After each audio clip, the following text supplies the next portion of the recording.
Wham bam shang-a-lang. Is this thing on? Do I have the... Let's disable that. Let's disable... shoot.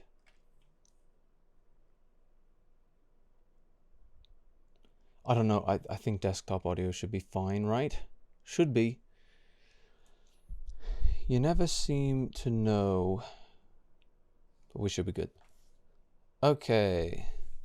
So, today, I suppose first of all, the background reminded me of this. I'm glad I believe the background reminded me of this. Oh, why did my that's silly, isn't it? I don't even have my there we go. My headphones were plugged into the wrong audio interface. That's a little bit silly. Yeah, now I can hear stuff. That's better. So I think this should probably be good. I didn't realize what's on Twitter. What's Twitter doing? What is this? Blair White?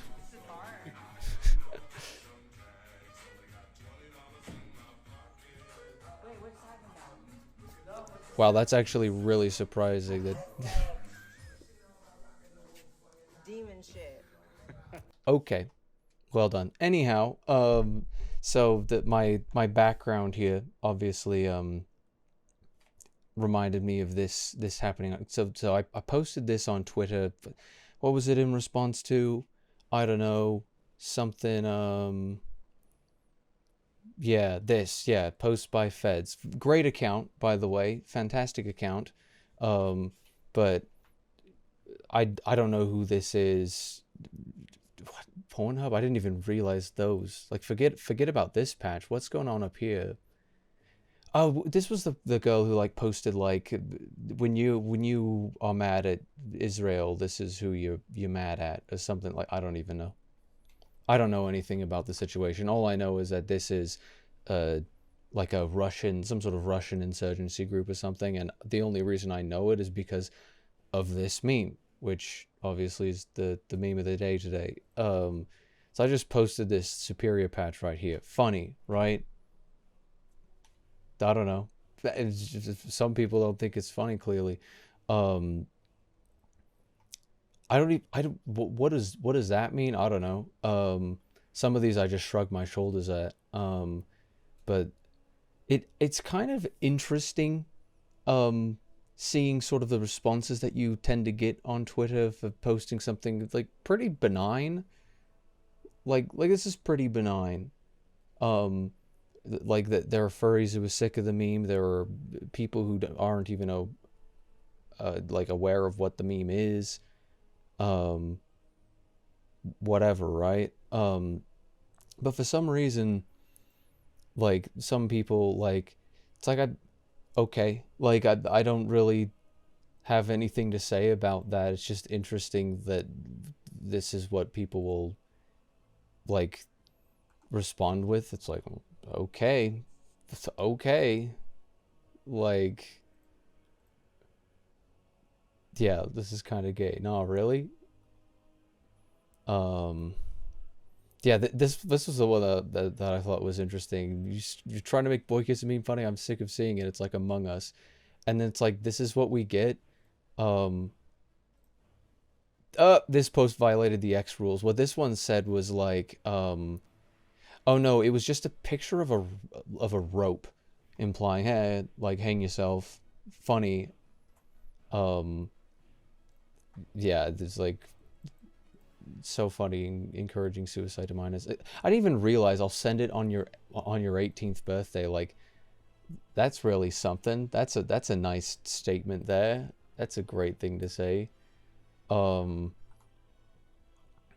but it's like, this is a really classy way to take this type of, um well, I don't know if I'd call it harassment, whatever you call it, this type of angry behavior being directed at you. It was just like, The only thing that I did wrong was have NB in the name and have trans flag, which, like, I don't know.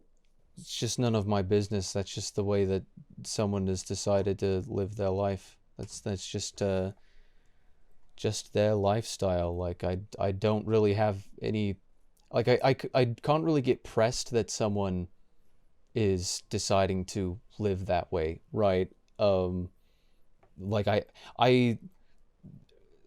on a semantic level will probably have a couple of things to say if we're discussing, you know, being non-binary or being trans or what. Like, there's a lot of topics to have a discussion on, you know, at a very semantic level about a lot of those things. Um, but it's just like it's none of my business. But like, that's the only thing that this entire interaction was fueled from, was I see NB and I see trans flag, and therefore I have to say the funny words that I associate with that, because I want to make someone feel bad about being the thing that I don't like or understand, which is an interesting response. I don't know. I suppose that's just psychology. There's some people who just function that way. I don't really understand it myself. Um, but it's like, yeah, I am. I don't know what that has to do with anything. Um, and then it was like, here, you should use this rope, and it was a picture of a rope, and it's like, I'll send it to you on your 18th birthday, which is like 15-year-old that says, oh no, and it says autistic as well. So it's like, oh, I'm just gonna say like the things that are supposed to like make you mad as someone who's both of those things. It's like, okay, that's cool. But it's like I don't know what is why what makes you think you're a good person behaving in this way? Like, I find it interesting. I find the psychological profile of someone who behaves this way to be very interesting. Um, but anyhow, sort of anybody to respond in what does that mean? Is it talking about like, I don't know. I don't know what that one means, but I find it very interesting that people respond in such a way to something so benign. It is interesting. Like, it just tickles my brain a little bit. It's like, what's behind that? What is with that? Interesting, fascinating. Um, but what I had on the docket for today was,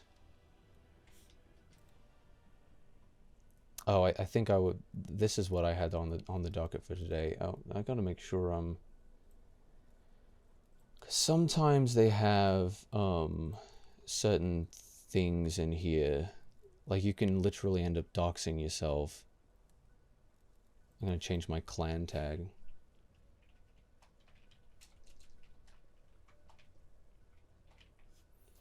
Okay. Wait, why is that my calling card? I didn't change my calling card from. Okay, that's stupid.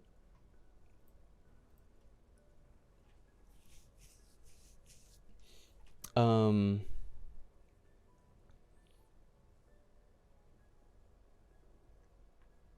Where is it? Is it technically in zombies? I like the I suppose I could just go into the calling card showcase. Dead Tired. Where is that one? Is that in a general one? I don't even know. I like Port Nova. She's cool. Is it one of these generals? Like, I genuinely gonna get lost in here. I don't think it's. I thought it was a zombies. Oh, jeez. Guess I don't have any of those. Come on. Where is it at? Oh, and they're not even they're not alphabetical either, so it's gonna be actually very difficult for me to find this stupid thing. Hello? Why did it just like randomly change my calling card there? Is it a general one technically? Some of these are quite cool. There it is. It's in general. That's the one that I like to have as my calling card. Because Portnova is my favorite. Um, First of all, the preliminary warning is that I'm probably going to... There's going to be a lot of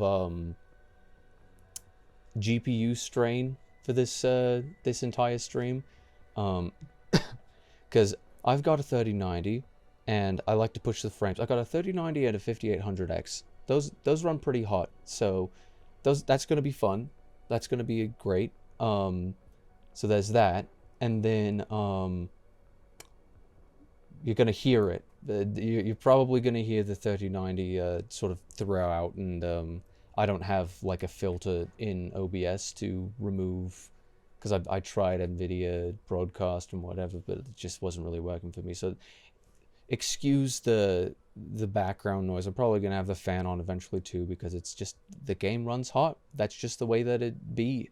So yeah, I wanted to hop in, and I was actually gonna hop into oh crap, no, I have to check my stop.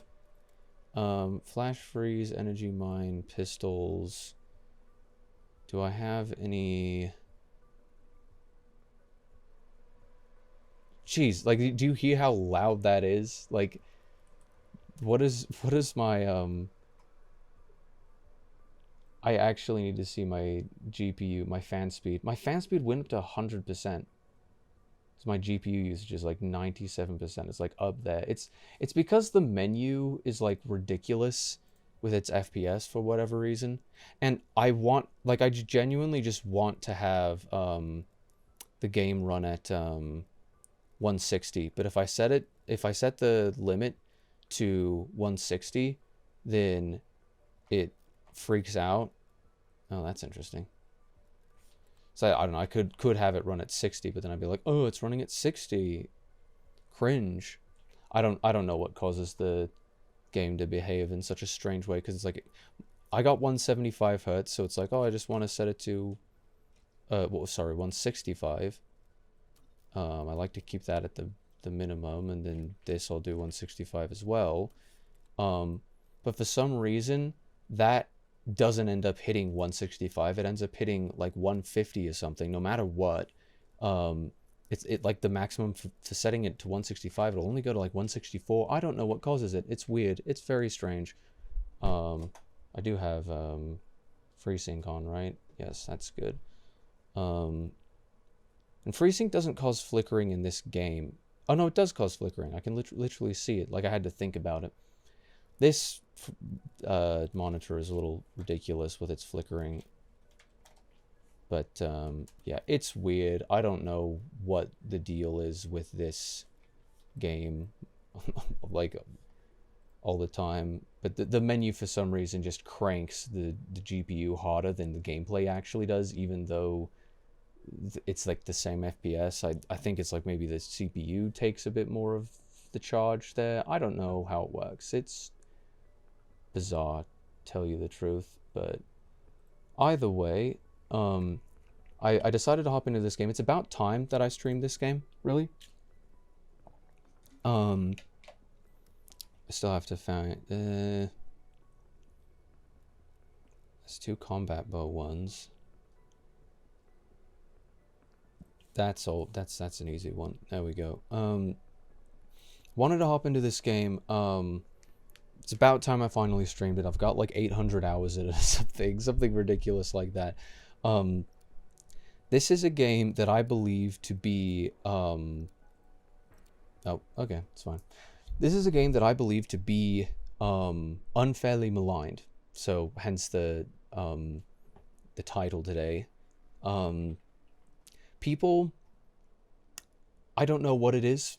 I think there are just purists who like the older games or something, but I've heard it from many a person that either they don't like this game, or they ended up not playing it because someone else told them they didn't like it, or everyone they talked to said they didn't like it, but then I tried it out and realized that it was like a great experience of whatever. Like, I don't know, people just um, ended up not liking this game for whatever reason, um, and I find it to be pretty unfair. Um, what is my FOV at? Something feels wrong. Why is my FOV at default? It's like, I think it like reset itself, so I can still get like perfectly good FPS at maximum FOV. So I don't know what was up with that. So first of all, I think I just wanted to say that, like, I think it depends on who you talk to, of course. Like, that makes sense. That depending on who you talk to, everybody's got their own, like, preferences and whatnot. So it's like, everybody's got biases or whatever it may be. So I think that plays a part, of course. But there's something uniquely frustrating about having a game that is truly good be unfairly maligned by people, especially when they're not willing to really explain why they think that way. And I guess I'd start off with there are some people who are, because I have an autistic obsession with semantics, so I understand that not everybody is that way. There's some people don't have any patience for it. What I would prefer people to say is, oh, Black Ops Cold War is doo-doo caca garbage, right, whatever. And then I'd say, like, I would challenge that. I'd be like, it's got all of these great things to it. And if you really have nothing that you want to say about that, just say that you don't want to have that discussion with me. It's like, I'm perfectly fine with that. It's like, I understand that some people just don't want to take the time out of their day to do it. And I think a big part of that is, because this particular experience that I was having was on, I would have the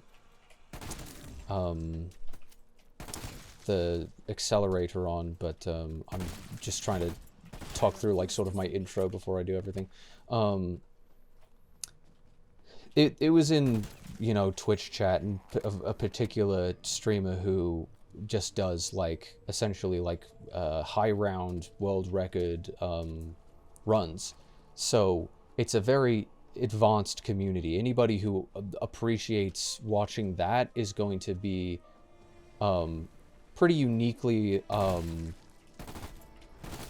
like, especially if, you know, all they do is watch World at War. Or there are some streamers who do, like, only Black Ops 1 high rounding.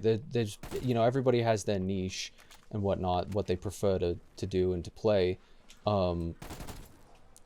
So, like, I understand that if I'm going to a community like that, then it's going to be, they're going to have a certain idea about the way that zombies should, quote unquote, be, because there are loads of people who will try a lot of those more punishing, because let's face it, World at War was a very punishing game in the series,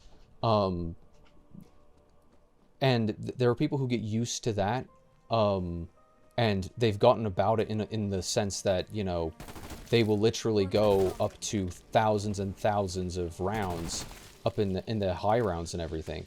And, like, I don't think there's anything wrong with that. Like, more power to you if that's what you want to do. But obviously, high rounding in Cold War is going to be different, because fundamentally the game is very, very different.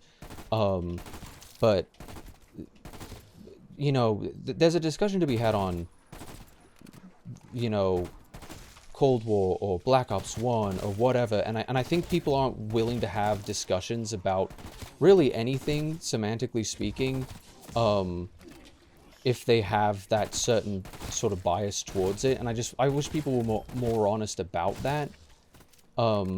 because essentially it was just a Twitch chat conversation. In Twitch chat, you know, being in chat, you can't get very much of a tone from people. And granted, I was being a little bit what's the word? What is the word? A little bit silly. A little bit like sardonic, I suppose. Like I don't know. It's just when people are, you know, you get the type of people in Twitch chat that'll be typing up a storm, talking about all sorts of things, and like the vibe that you're getting is just like someone who just spews nonsense, constantly typing every 2 seconds, like, you know, not very clever, just really just spewing out stuff for the sake of it. I'm gonna... But it's like that's sort of who I was watching, and it was just like it... I don't know, streamer was talking about, you know, I play nothing but like the first game, World at War, like day in and day out, and like that's just the way that it, you know, there's going to be people who appreciate that, and there's going to be, you know, there's always going to be a limited audience to that sort of a thing, and like the way that I see it is like if you play more popular games and if you play a variety of games a lot of the time, especially considering that this, like, it's not like he's a small streamer by any means. There are people who want to see content in your audience that's not just the only thing that you do, being one game, being high rounds of that specific game, advanced gameplay of that specific game. Like, it's niche, but there are still people that you can appeal yourself to by expanding the palette a little bit. Like, if you wanted to just do, like, 1 day a week or whatever of streaming something else that you wanted to stream, like, that Punch Kid is an Apex streamer, but he, ended up playing through, like, oh, I just get some more ammo here. He ended up playing through,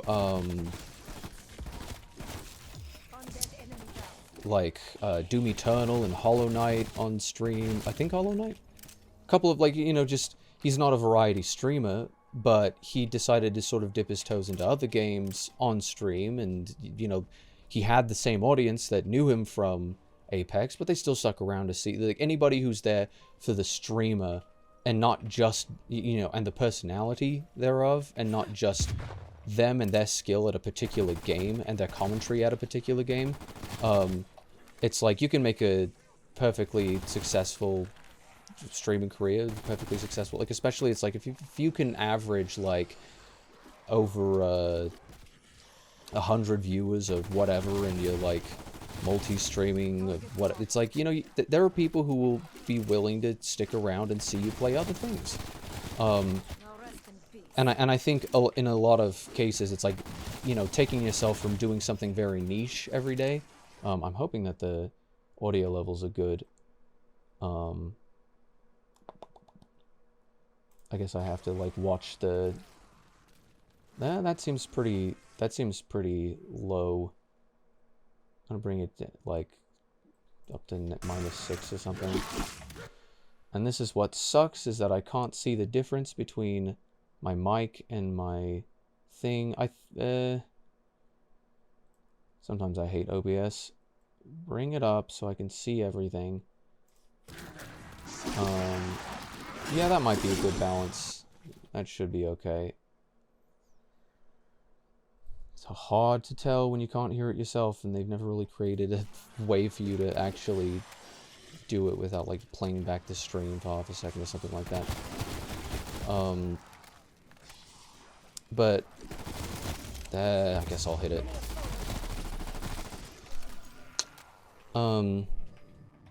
It's like, if you play a more recent game, even in the same genre, if you play, you know, multiplayer of that same game, which, you know, there's a audience for that, I'm sure. Like, anything that there's an audience for, you can use your existing audience who already tunes into the stream every once in a while when they see you go live. Like, you can,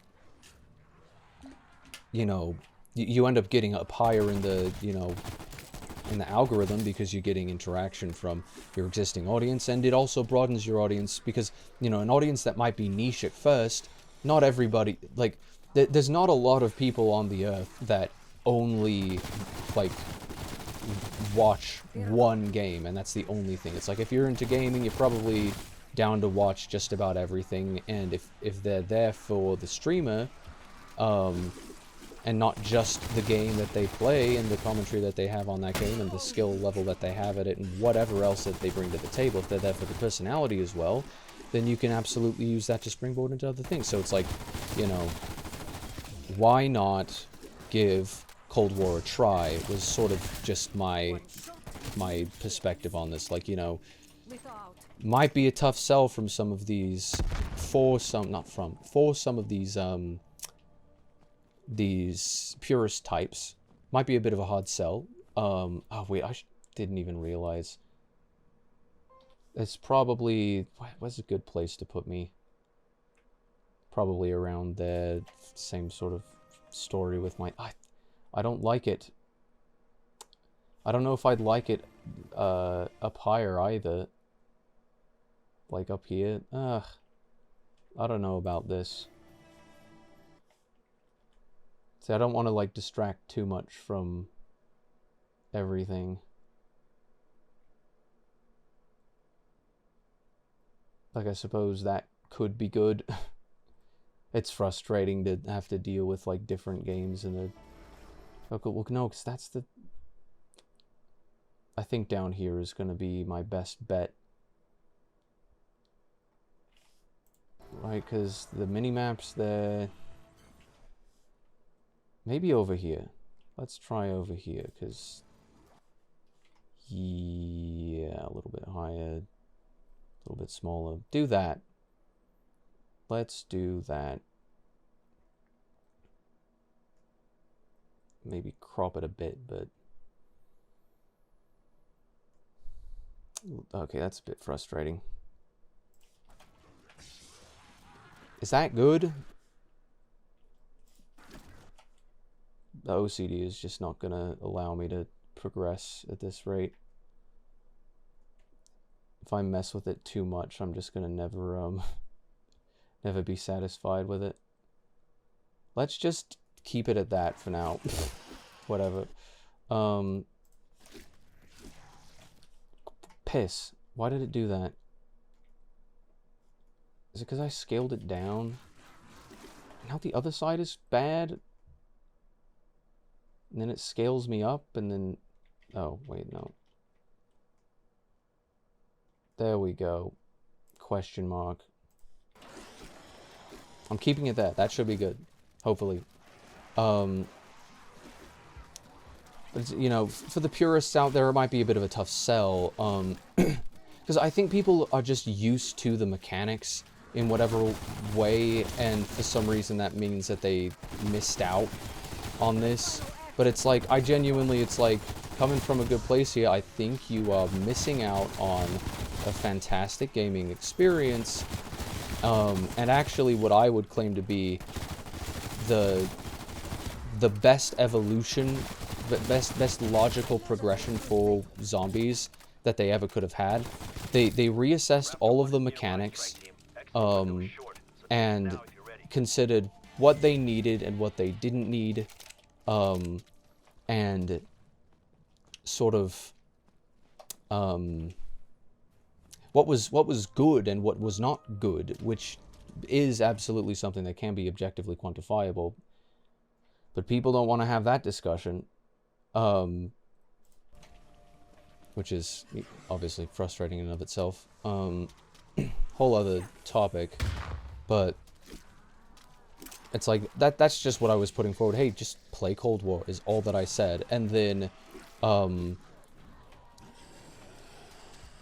response was Cold War bad or whatever. It's probably in harsher words, almost certainly in harsher words.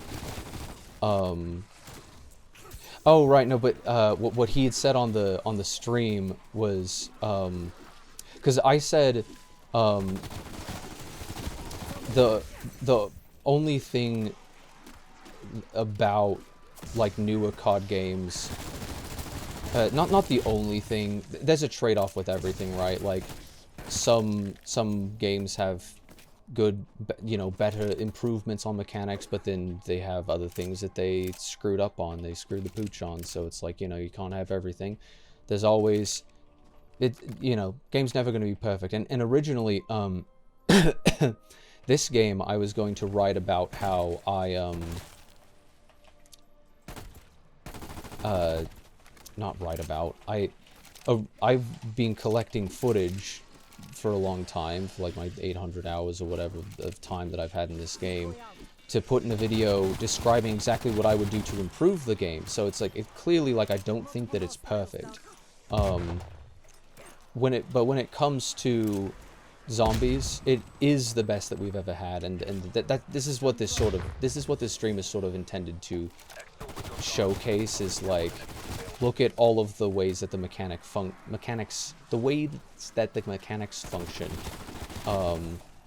to, you know, show us, to sort of shed some light on it that people didn't really understand, especially if they didn't play it themselves. But the big frustration that I had with it, I don't know. So what I had said was just something along the lines of like, the only thing that makes Cold War or like, you know, lots of newer COD games do it, and I think Cold War screwed up on it as well, is they added a high round cap, which is obviously frustrating for a couple reasons. I don't know if any zombies had actually spawned in. Nope. It took way too long to spawn in. That's why we have the round accelerator. So that, before I get into the mechanics, I had said, yeah, it sucks that newer games have round caps, which I had brought up myself. No one else was talking about those, but it's like, he was like, yeah, and I just didn't want to play the newer games for whatever reason, and I was like, yeah, round caps is one of the frustrating things about the newer games, that makes it less rewarding. And I said something along the lines of, Cold War would be even more goated if they didn't have it, or something like that. And his response was, Cold War would be more goated if it didn't exist, which is like, you know, it's a funny response. It's hyperbolic response. Like, we like those. Those are fun. But oh, no one-hit kill with a knife on round 14. I guess the actual like knife weapon that you get is, it insta-kills until like round 19, unless they patched it, I don't know. One-hit kill, I suppose I should say. But, you know, I, like, hyperbolically replied, it's just like, no, you're high, and that's what everyone had been talking about. It's like, oh, he's high, whatever. But, you know, because it had been brought up that someone else had just been like, oh, Cold War sucks or whatever, and I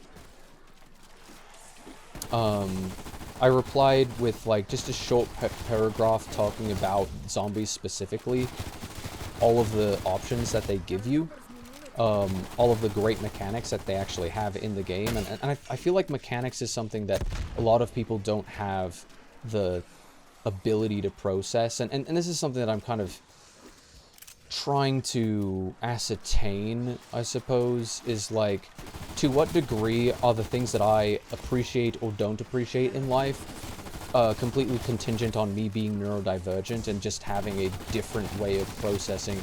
I say different, I definitely do have a different way of processing information and the world around me, but I feel like in a lot of ways, and this isn't an ego thing, I'm just trying to be objective, I feel like there are a lot of ways that I process the world and information in general that are objectively superior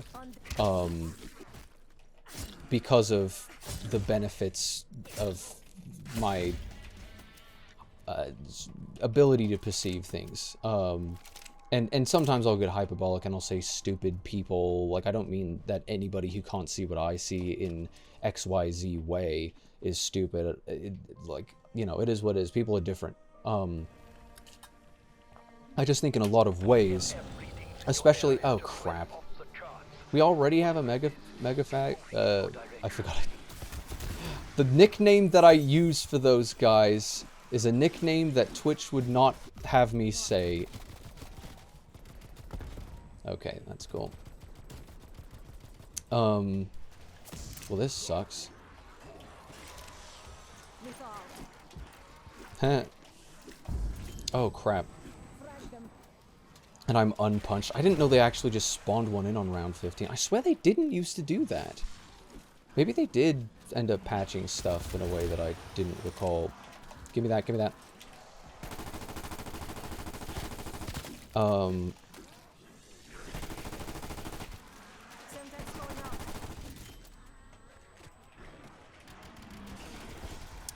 Crap. But, the way that I play games, if you've ever seen on stream, is quite autistic. I'm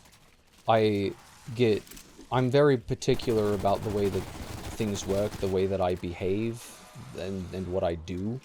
In a way that games, I kind of just, I take in everything at a deeper level than I think the average person does, and it's not... Like, I'm not trying to toot my own horn here. Like, it's clear that that I see the world differently. And it's a blessing and a curse. Like, there are good things about it, there are bad things about it. But... Oh, that's good. That's good. Great timing. Oh... In D Machine is saying the odd for 15 rounds is an achievement for that? Don't slap me.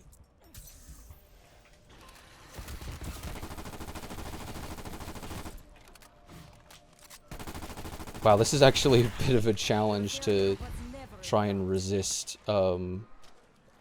getting gigabibbed for so long without any upgrades. Yeah, I guess I've been doing a bit of a one-room challenge here.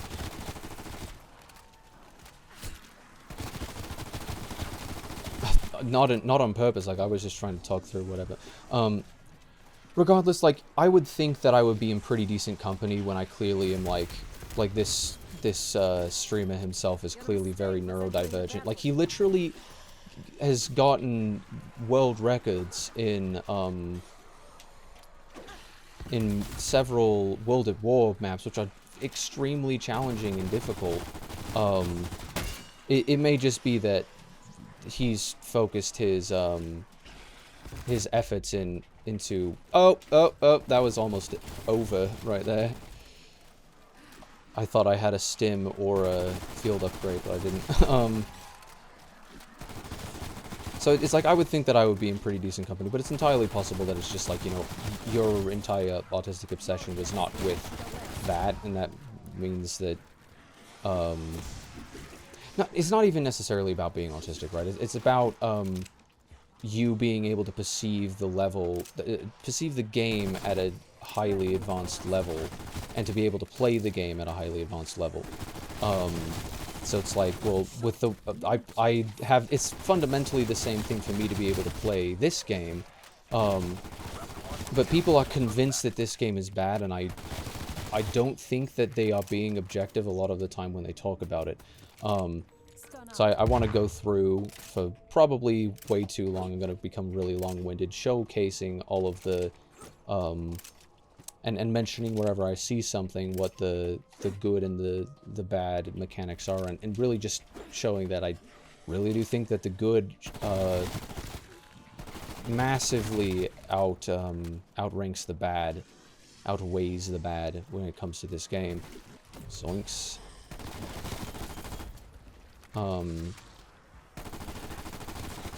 But it becomes clear, like, after exchanging one or two messages with people, I think messaging is always just an inferior way to communicate with people, because there's so much of the communication that we've, scientifically proven is lost when it's just the text. It's like a good, like, 80% or something of the meaning of what we're communicating is, at least in English, it kind of differs a little bit between different languages, but we communicate a lot through tone. A lot of the way that we speak is tonally indicated, and not in the same way that perhaps like Chinese functions, where it's like actually the meaning of the words themselves, the denotation changes when you use a different tone, versus the connotation is mainly what tone means in, the feeling behind the word is what, like, tone means to us, but for them it's different. There's a couple of different languages that function in that way. But in English, it's like, if you can't really read the tone that I'm conveying, or, like, I don't know, I feel like there are people who are either immature or, I don't know, different in some kind of a way that they just don't communicate, or they don't understand what I'm communicating by when I type a certain phrase, and there's a lot of disadvantages to using Twitch chat, but it becomes a frustrating experience, obviously, when 61,000 points, that is ridiculous. I swear I used to be able to get to, like, round 21 or something on this map without, or maybe it was just 20 without a megaton spawning. But, I haven't got any self-revives, though I could craft one. Basically, I end up, like all I'm doing is I'm rationalizing my position on the topic. I'm like, well, hey, if you think that Cold War is bad, let me tell you about how good it is. Look at all of these mechanics. It's like, what you did is you asserted your belief, and then I countered your belief because I disagree, and I countered the belief with evidence that, shows why I came to the judgment that I came to. It's like, I'm kind of showing my work here, and, granted, I understand that not everybody's taking, like, a philosophy class, or, like, or is, like, entirely understanding of, semantics or what have you, but, it definitely becomes frustrating when, all that I get in return is, well, you can't just let people have opinions, man. It's like, I didn't say you weren't allowed to have your opinion. I'm a big proponent of freedom of speech. What I'm saying is that if you're gonna to tout your beliefs, especially in a hyperbolic, smug, I'm just the correct person way, then you better back up what you have to believe, with some evidence. Or at least say why, because if I was in if I was in a call with somebody, there'd be tone to get, and I'd be like, yeah, man, play Cold War, like, it's actually amazing. They'd be like, oh, I think that Cold War is a piece of shit, and I'm like, man, because, like, I would have a discussion that way that would be like, I really think you're missing out, because there's a lot of things that the previous entries into the series didn't have, and a lot of things that, frankly, were improved on significantly, in Cold War specifically, that I think you're missing out on a little bit. And it's like, that's all that I was really trying to say, is that I think you're wrong, and here's why, and all I got in return was, everybody has to share your opinion. It's like, no. I just think that you're wrong. And I wish you could explain how you came to that determination without getting defensive about it. That's it. Because it's like, if the way that you behave is coming and being like, oh, that is just such a bad game, and then anybody who disagrees is just like, well, actually, like, you know, it's just there's a couple of pretty great things about it. I think you're missing out. And the way that you react to that is, wow, you can't have opinions anymore, can you? You just don't think that anybody should be allowed to disagree with you. It's like, it's not what I said. All I'm saying is, I would like to have a discussion for you to be able to explain yourself. And it's like, eventually, like, what it came down to was, he just said, I just don't like it. I think it's too easy, and I enjoy the other games more. And I'm like, I really can't argue with that. Like, because that's completely subjective. Like, that, I can't rob you of that, and I can't force you to think differently. And I wasn't trying to in the first place. I was like, you know, that's fair enough. And then the next reply that I got was, I'm just gonna block you because I don't have time for this, so I can't see anything. It's like, chill out. Like, all I said was, like I literally just said, fair enough. Which was me, like, ending the discussion. I'm like, it's clearly a discussion that you don't want to have. And, you know, it's like, yeah, I can't argue with that. Fair enough. And that's all that I said. And it was just like, I'm just gonna block you. It's like, I said, fair enough, chill out. What are you on about? But regardless, I think, you know, starting from that perspective where, you know, coming from a community, staycation, wow, very nice. I got a calling card for that. So I swear I've spent 20 rounds in one room before. Well, I don't know if it was in, on this map specifically, but... And there's so many things that, like, just completely non sequitur arguments as well, where it's like, why are you getting defensive and then lashing out in a way that, like, does it make sense? Because it's like, I never said that you weren't allowed to have an opinion, and I can't deprive you of an opinion. I don't hold that supernatural power. Piss off. I don't want a Mega Man.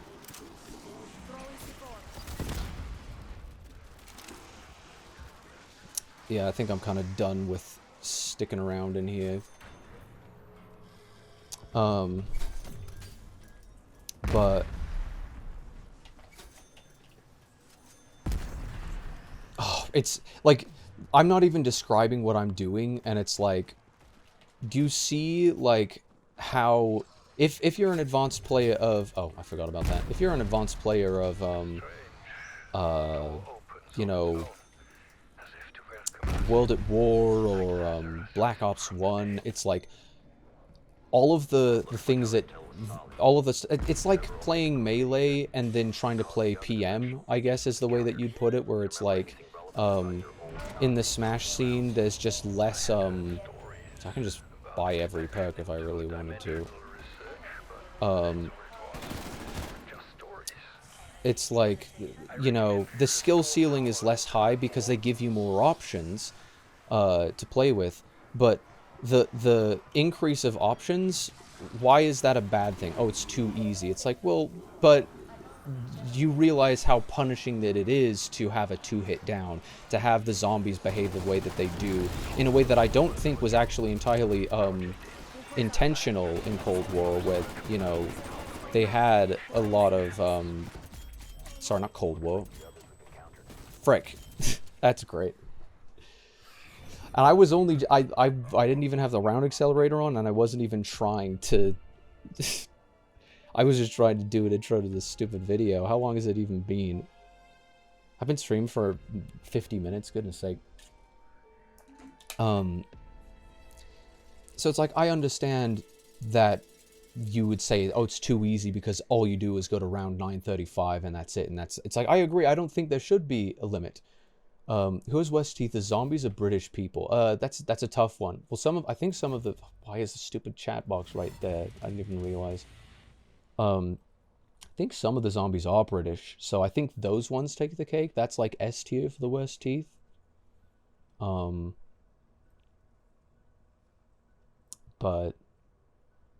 when it comes to... There we go, that should work.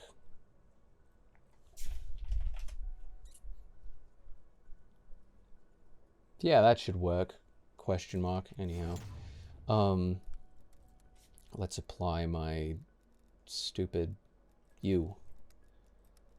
Now, geez, I guess I unlocked a couple of things by doing that. Oh, firepower? Who cares about recoil control? Oh, wait, did that remove my mag? Did that take away a single mag? Because in that case, no. Wait, was that... It was a barrel. Yeah, wait, that's... Why would a barrel attachment remove a mag? That seems ridiculously arbitrary.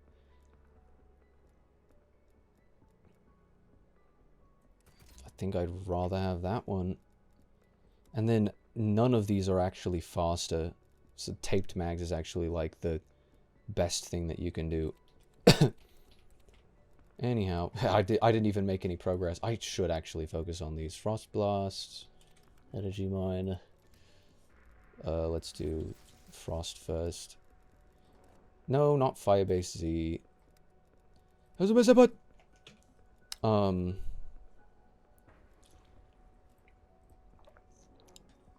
But what was I saying?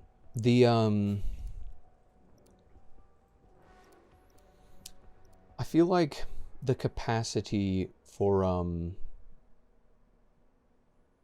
some people is just limited.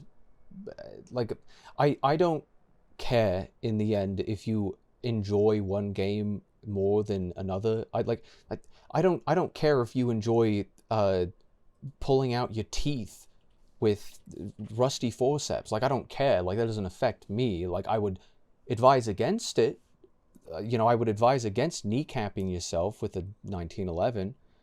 Though it would probably be worse to use a Desert Eagle. Like, I don't know. I can't stop you from doing it unless you're like my family member. Then I'm not really going to press you harder to not do like CBT or whatever. It'll be like, hey, you know, you should consider some of the you know, a little bit of a cost-benefit analysis type of deal here. Like, maybe there's a better way to go about things. Like, ultimately, I'm not going to put a lot of effort into trying to persuade other people to make different life decisions when they're not like people that I care about. It's like you're some random person in Twitch chat. Like, I do not care that you disagree with me.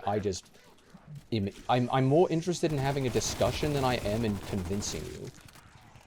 Or like brainwashing you with something. It's like, I don't know why, like, why do you think that I'm talking to you about it? It's because you're unfairly maligning the game, and I want you to be better informed. Like, that's it. Because there is a consequence to that. You know, if a game has been well made and it is very enjoyable, and you spread around that it's garbage because you think it's garbage because it has a round maximum of 935, when in reality those 935 rounds are going to be the most satisfying 935 rounds in your life, or whatever. I mean, if you're doing it optimally, then no, those 935 rounds. Playing optimally is never fun. Well, never completely fun if you're trying to speed run in the way that a lot of people in that community do. But regardless, it's just like, there's a completely arbitrary reason to malign the entire game as bad, when there's a lot of reasons to love the game, there's a lot of reasons to play it, and I just wanted to put that out there, you know? Rampage Induces, is that what they call Twitter.com? Yes. If you saw the first couple minutes of the stream, then that's literally what it is. What the true Rampage Inducer is posting any sort of boy kisser meme on, like, to the wrong audience on Twitter, and then it's just like all you get homophobic slurs. And it's like, oh yeah, again, yeah, you know, more power to them. Freedom of speech is based and whatnot, but like, I just don't know why you care that much about the fact that I posted a meme that reminded you that people have life decisions that bother you. It's like, I feel like you have some problems there, bud. Anyhow, that is Twitter in a nutshell. I can't believe that somebody is See, but that's what happens on Twitter, is I can't believe somebody disagrees with me. And what I was doing is I'm just presenting my, you know, my arguments. And all that I'm getting in response is, it's just my opinion, man. And it's like, this is not a discussion. This is a child trying to, like, you know, reconcile their specific, like, personal validation issues with me. It's like, I don't care. It's like, ugh. It's not my fault you're insecure about the things that you enjoy. Like, you can enjoy all of the other games as much as you want to, but if you're going to criticize anything, then you better come with some receipts, better come with some facts, better come with something that actually rationalizes that position that you have. Because if you believe what you believe and you can't explain why you believe it, then why believe it at all?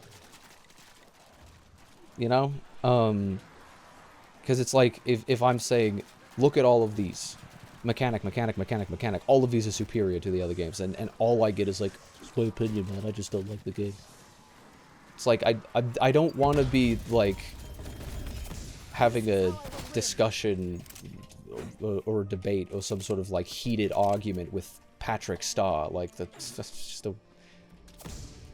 obviously a waste of my time, but I don't know, if you're gonna be hyperbolic, and be like, I'm the right person, I'm just correct about everything, and then tell other people that when they disagree and they try to engage in a discussion with you, explaining why they disagree, that it's like, oh, you can't respect my opinion, like, you just have to make my opinion your opinion. It's like, your opinion is based on nothing but, like, your own weird subjective feelings.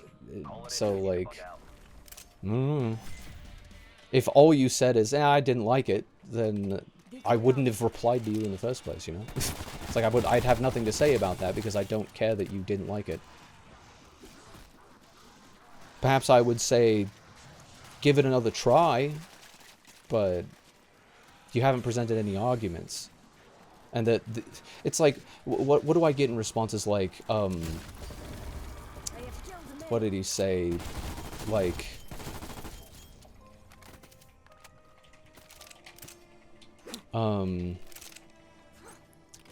just like non sequitur nonsense, like,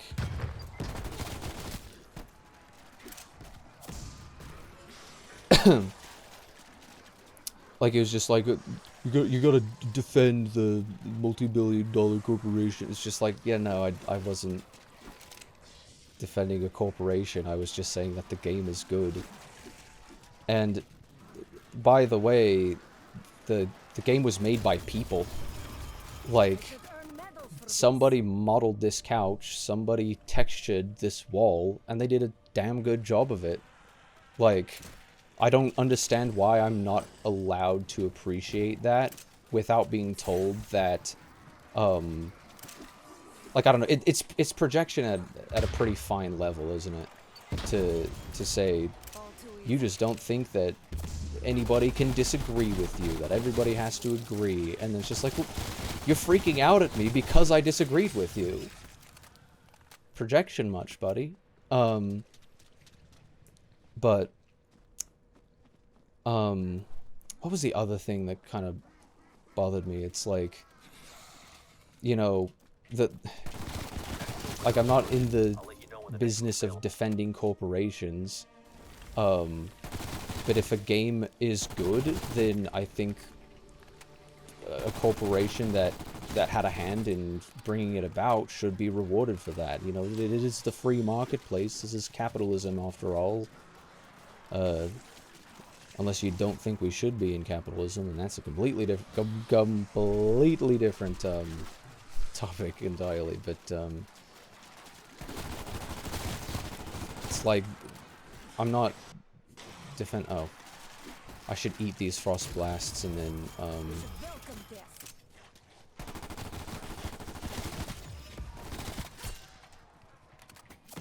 What are you doing? Oh, are we still getting spawns? I didn't even realize. There we go. Energy mine. And then actually swap. So, this is one thing that I realized, is that swapping, the things requires a different input in different modes. And it actually is quite bizarre and the stim was in my dick, buddy. What do you actually mean? I'm gonna use my entire mag on this stupid megaton. Oh yeah, look at that. Yeah, that does a ton of damage. This is actually a strat. See, it was intentional. If I can get headshots, for goodness sake.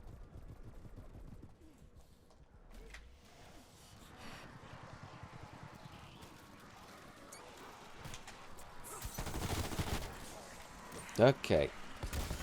Let's do that. And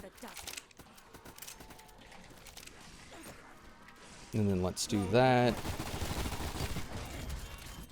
Duh! Okay, please, please. Okay, jeez. Such an uphill battle sometimes. Oh, why do you have to be right next to the ammo cache? Why are you doing this to me, bud? Jeez. Oh, so many close misses. And yet, okay. This is why you don't do first room challenge. This is why you finish the discussion that you're trying to have with the stupid video. Anyhow, where was I? Jeez,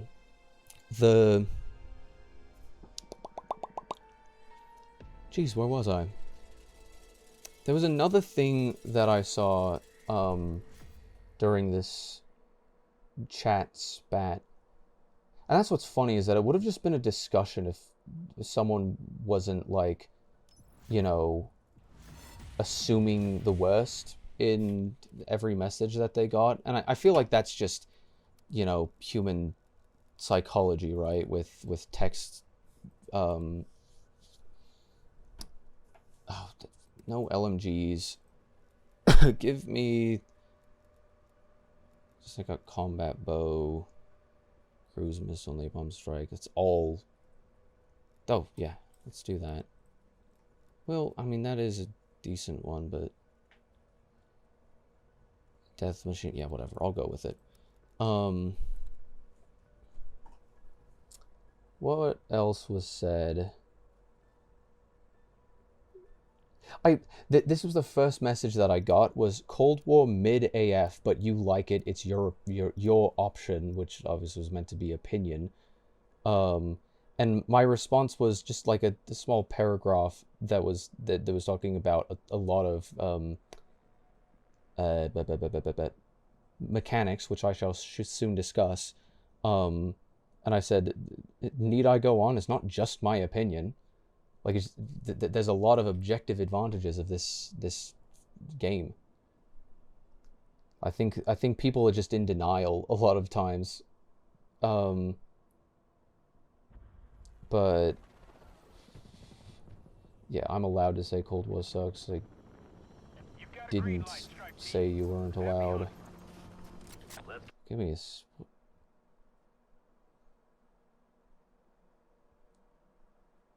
I already said all of that. There's no wrong opinion. That's what an option opinion is. Bro sounds illiterate. Well, no, clearly because he can type, but like, why did you type that way? I don't. It seems like a 12-year-old activity. But what was it?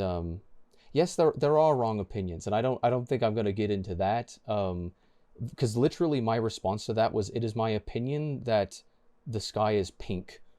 And it's like, if you think that is not a wrong opinion, then I don't know what to tell you, man. Like, are we gonna start arguing? Or is a discussion gonna go in the direction of, oh, well, the perceiving, you can't perceive the way that reality works, like, whatever, the reality bad. Like, I don't know. I don't know what you saw, but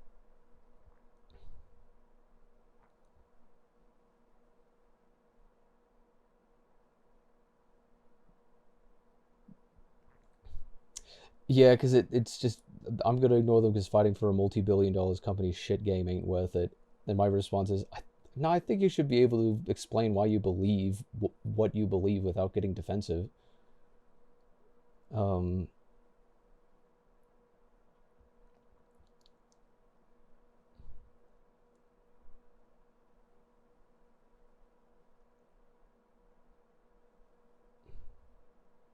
what was the other thing that I saw? Hmm. Like I thought I saw another message. Um,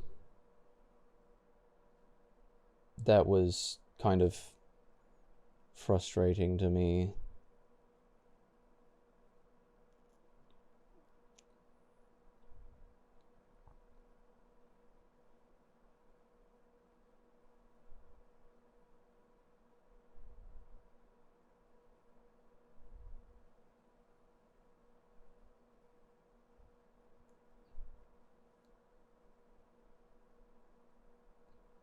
I'm just like getting stuck in this.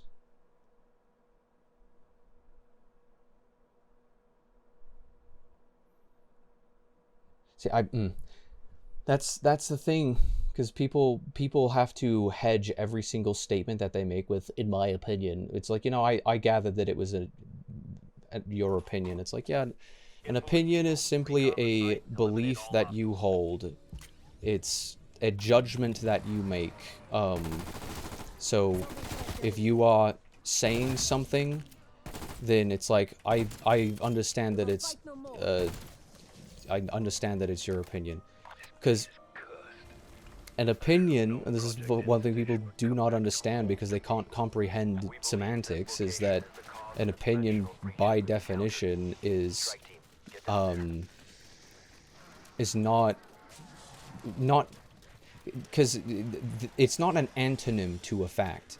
Opinions can be factual, but not. It's okay. That was a waste of a nuke, but it gave me more points than if I had used it on the zombies, so it's fine. Better for points, not as good for progression. See, it's a trade-off. People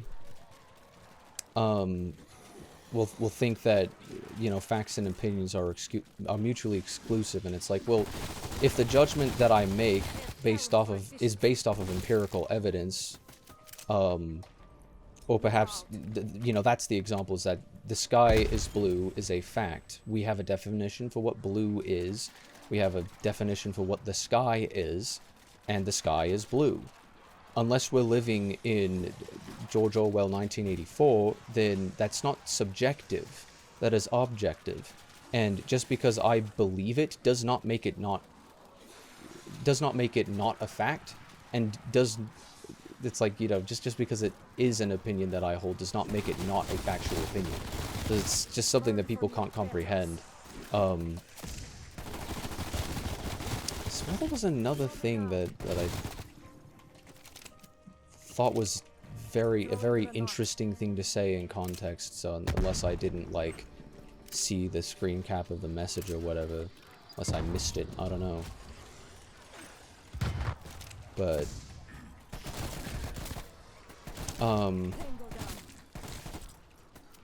either way, the entire discussion on, whatever it may be, like, because people are passionate about things, if you can explain why you're passionate about that thing, and you can be honest about what is flawed about it, then you can help bring everybody to a better understanding of that thing in the first place. And having a discussion on that, I think, is incredibly valuable. It's frustrating that, I think a lot of it is because of the way that the world works and human psychology works, but I think a lot of it is in the way that the internet works. People, as I said with communication, if you're just all you get is text, and and you don't even see that there's a human behind it, or it's just an intelligent being in general behind it, then you're going to act in ways that you wouldn't if you were in a voice chat, or if you were, you know, just of more of a sober mind at more of a level playing field. Because, again, if it had been in a call, I would have been able to have a discussion about that would never have turned, like, no one would have been angry during that,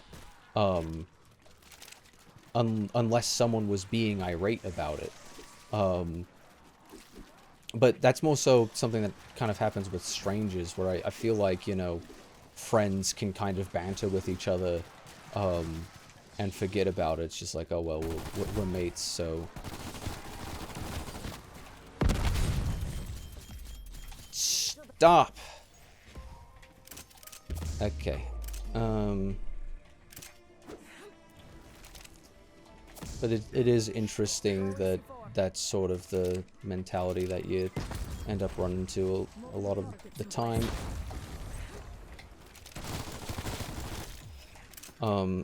Because I think there are a lot of people who just end up being purists about it, and don't put any effort into... Because it's like, you know, Magic Glowbox, for example. He is one of my most respected people in the advanced zombies community, because he mainly plays Black Ops 1. For the last while, he's been doing specifically Moon is what he was playing on, and he's gotten several world records, and at least he's been in the leadership at some point or another. Whether or not he was beaten by somebody else trying to get the record is, you know, always subject to change. People are always competing and getting to higher levels.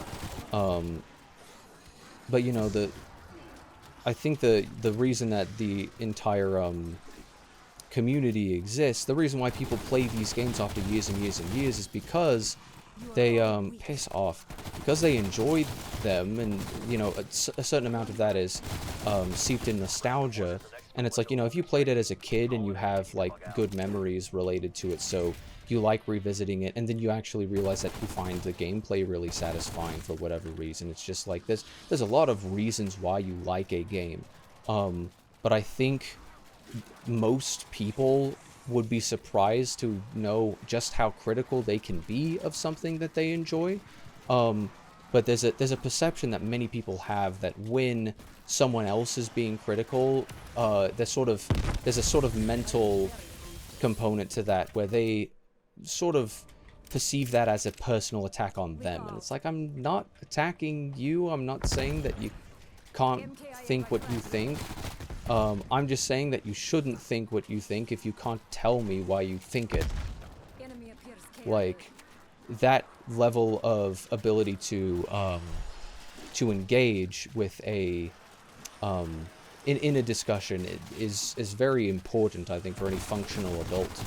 And there are many functional adults who go their entire lives without ever learning that skill. And honestly, I think that we're losing out on a lot if we can't have discussions, especially amicable ones, about the media that we consume, the things that we enjoy, politics, life, everything. Like, I think we should be able to piss. Yeah. I do think that we should be able to piss. That is a position. That is my opinion.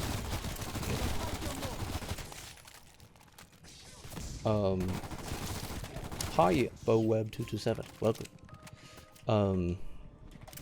But either way, I think it's about time that I start actually showcasing a couple of things that I wanted to talk about, because it's like, I do like this game, and a lot of that is because of the memories I made in it. A lot of that is because of whatever it is. But I think the biggest piece of that sort of puzzle as to why I like it is because it is a significant improvement on the format of zombies. because they reconsidered. I'm sorry, were you talking about being able to piss? I didn't mean I didn't mean to. Crap. What have I done? Oh man. Um I was talking about something else and I said piss when I got downed. So I said I think we should be able to piss, and I didn't mean to say it. Oops. Anyhow, we should be able to hop into some mechanics here because I wanted to actually like show a little bit of this stuff rather than just rambling, which is of course what I do best. But yeah, get into another round. It's just double XP. Yeah, this is what I ought to do. Is that anyhow? So first of all, first thing that I do when I start any round, I have a body. I'm not at liberty to answer that question. But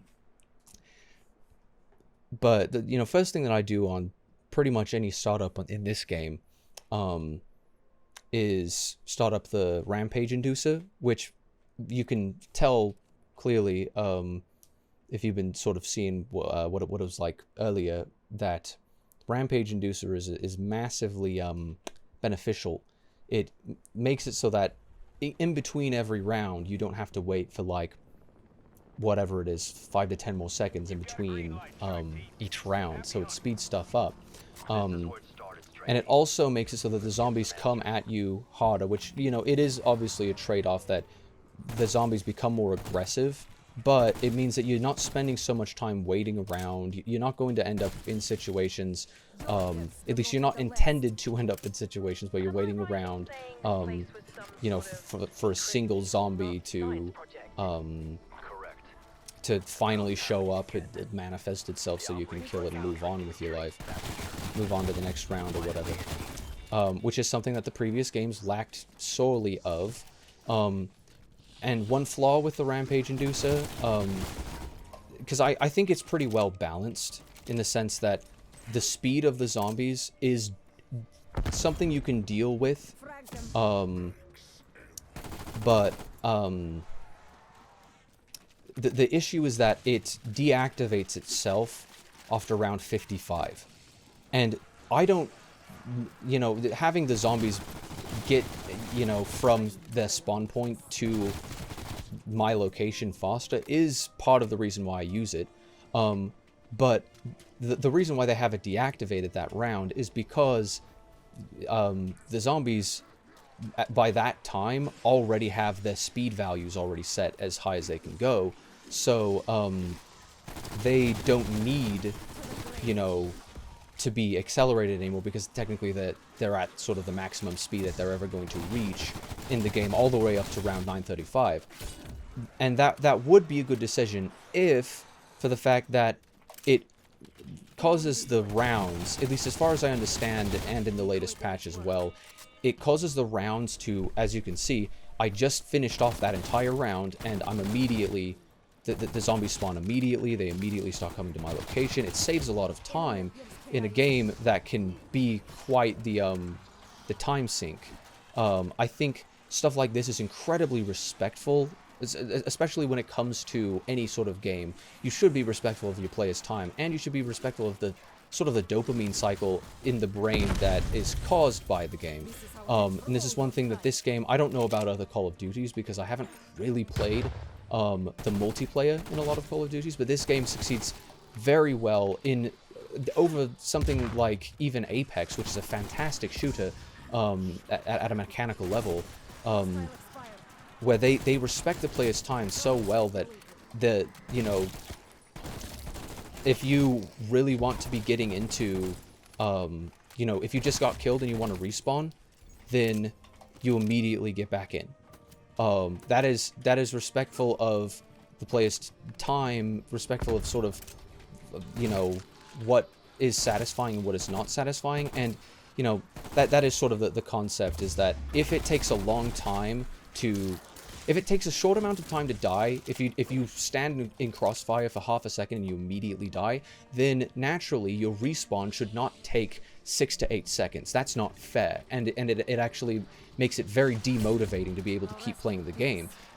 I was playing gun game in Apex in the previous stream about a week ago or something, and it's like, it's so hard to maintain momentum with that, because it's like every single time you die, it takes half a second to die, especially if you're getting double teamed, and then it takes a full 6 to 7 seconds of time that you could be using back in the game, and it really is just demotivating. It's like, this does not feel satisfying at all.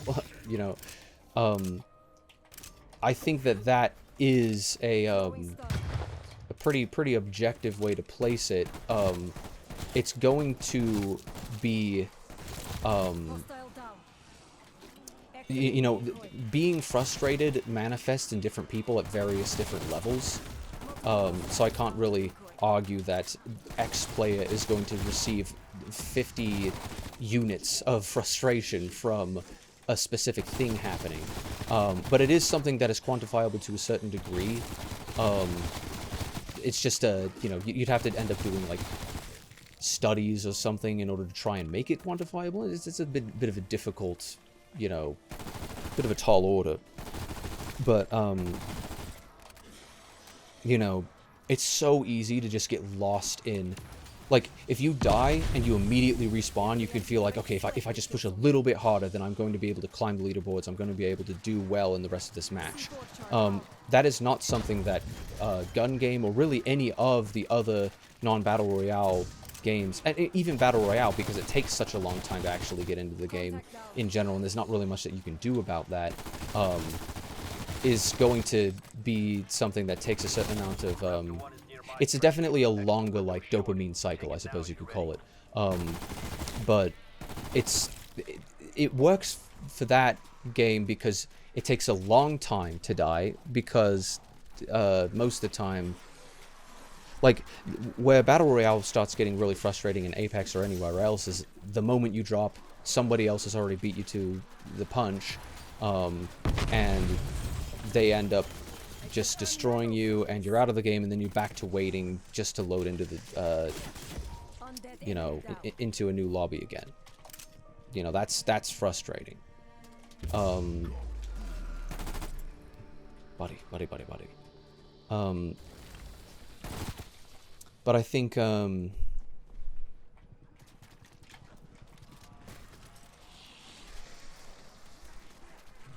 am I saying?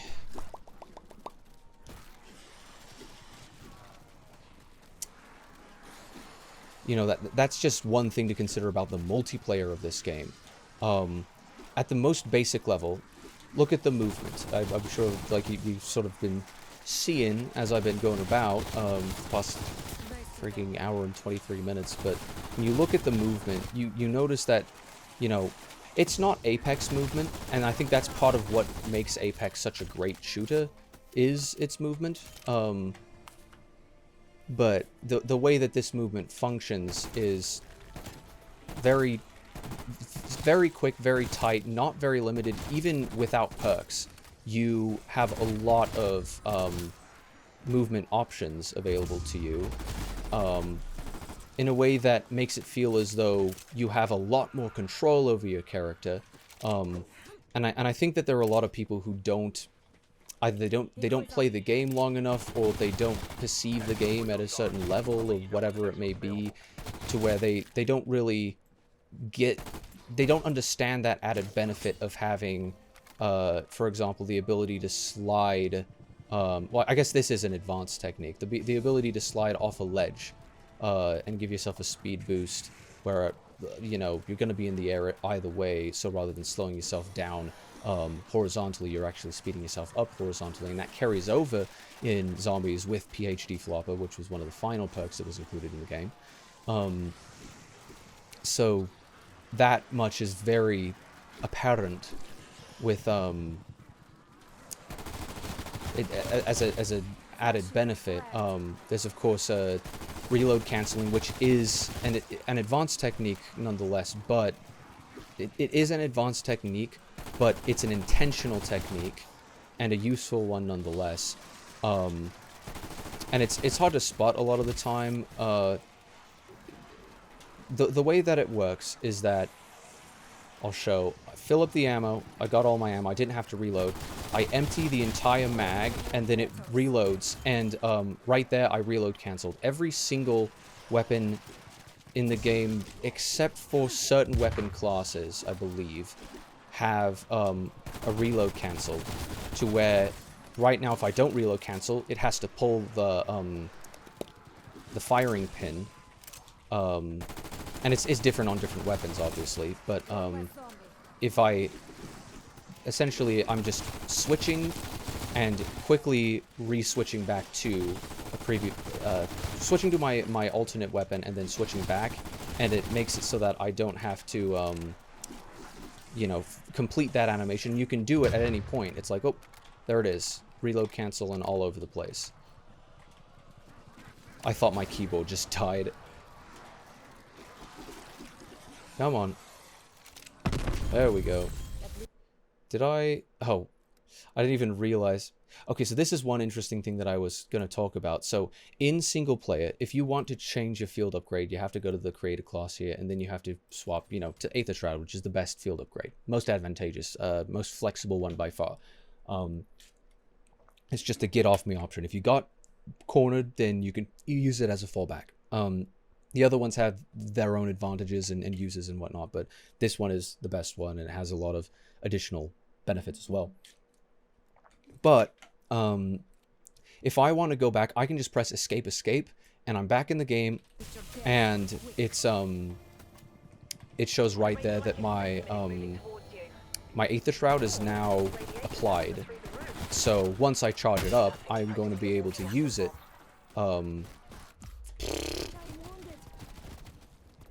And this megaton isn't even in range of me, is it? Annoying.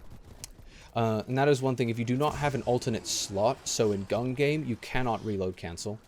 You can do it in multiplayer and you know, etc. But if you're downed, you only have one weapon slot available, so you cannot reload cancel when downed. Anyhow, let's not die. If he shoots at me, I'm gonna die. Thank you for hitting the tree instead of me. Okay, I thought I was down. I should get a proper startup going because I keep just talking about things without trying to move on. But reload cancel. What else was I gonna detail? What was I talking about? Movement. Yeah, one of the things, this works in both, and the way that I'm breaking this down is actually how, a lot of, how it works with, what do you call it? I don't want LMG. Let's do grenade launcher. It's how they code the game in and of itself. You know, you have like a move.cs or whatever, and I don't know if they use C# in this game. I only have a pretty rudimentary knowledge of how game coding works. I don't really know how to. I'm not very good at C#. But you know, it's like you generally have like a move.cs, and that script is the script that takes your inputs and then maps them to certain behaviors in the game so that you can move your character. The way that and so a lot of the things that I'm breaking down, you can actually see within the files of the game. I have an intimate knowledge of it because I've played so much of it. I've observed the way that the behavior works. So it makes it, you know, I can break it down at a very detailed level of what the advantages of it are, what is good, what is bad, what is likely to be intentional and likely to be unintentional, because I'm not the developers. I don't know what they intended or what they didn't intend. I can only speculate on that. But the speculation, again, can be backed up with facts to sort of, you know, explain why I came to that conclusion. I'm not just going to say, I just have a hunch. It's like, well, not just that it feels right, but that I can say, you know, this is indicative of that. This is indicative of that. This stands to reason. Therefore, you know. But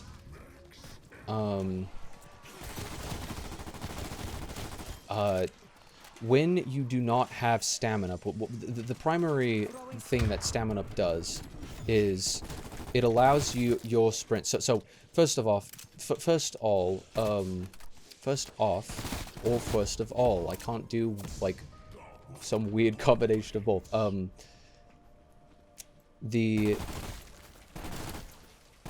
This is a direct sequel to Black Ops 1. Black Ops 2 is set in the future. Black Ops 3 is set in the future. So there's a lot of things within those games that, you know, it was similar to Black Ops 1 in a lot of ways, but kind of broke off from it in a lot of ways. The campaign is set in the same universe. To my understanding, I haven't really played. I know, again, only rudimentary things about actually the campaign of these games, because I've never yet to play them. I am going to do them one day. I probably will start with World at War, and then just go Black Ops 1, Cold War, because that's chronological technically. But this is one thing that I say constantly about this game, is that I can't go back to old zombies when I play this game, because not only is it graphically superior, and I don't think that that's subjective, like clearly, right? Like that can't be subjective when you look at the quality of the game. Granted, I do have good hardware. It's pretty stellar hardware, in fact, but one of the things that makes it difficult to go back to Black Ops 1, for example, is, let's be careful.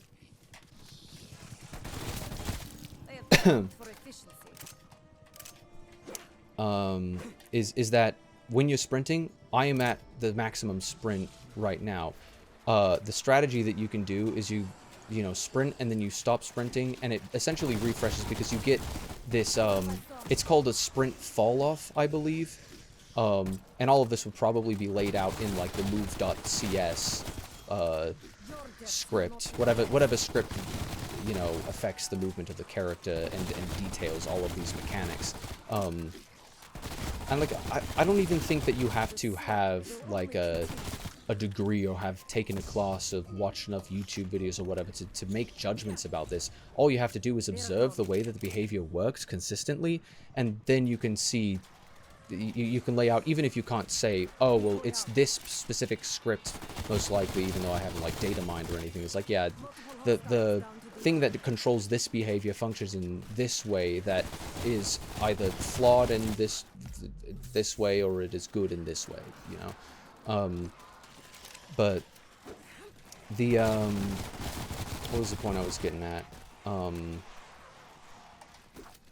gonna expend the rest of these mags before I grab that. Playing optimally.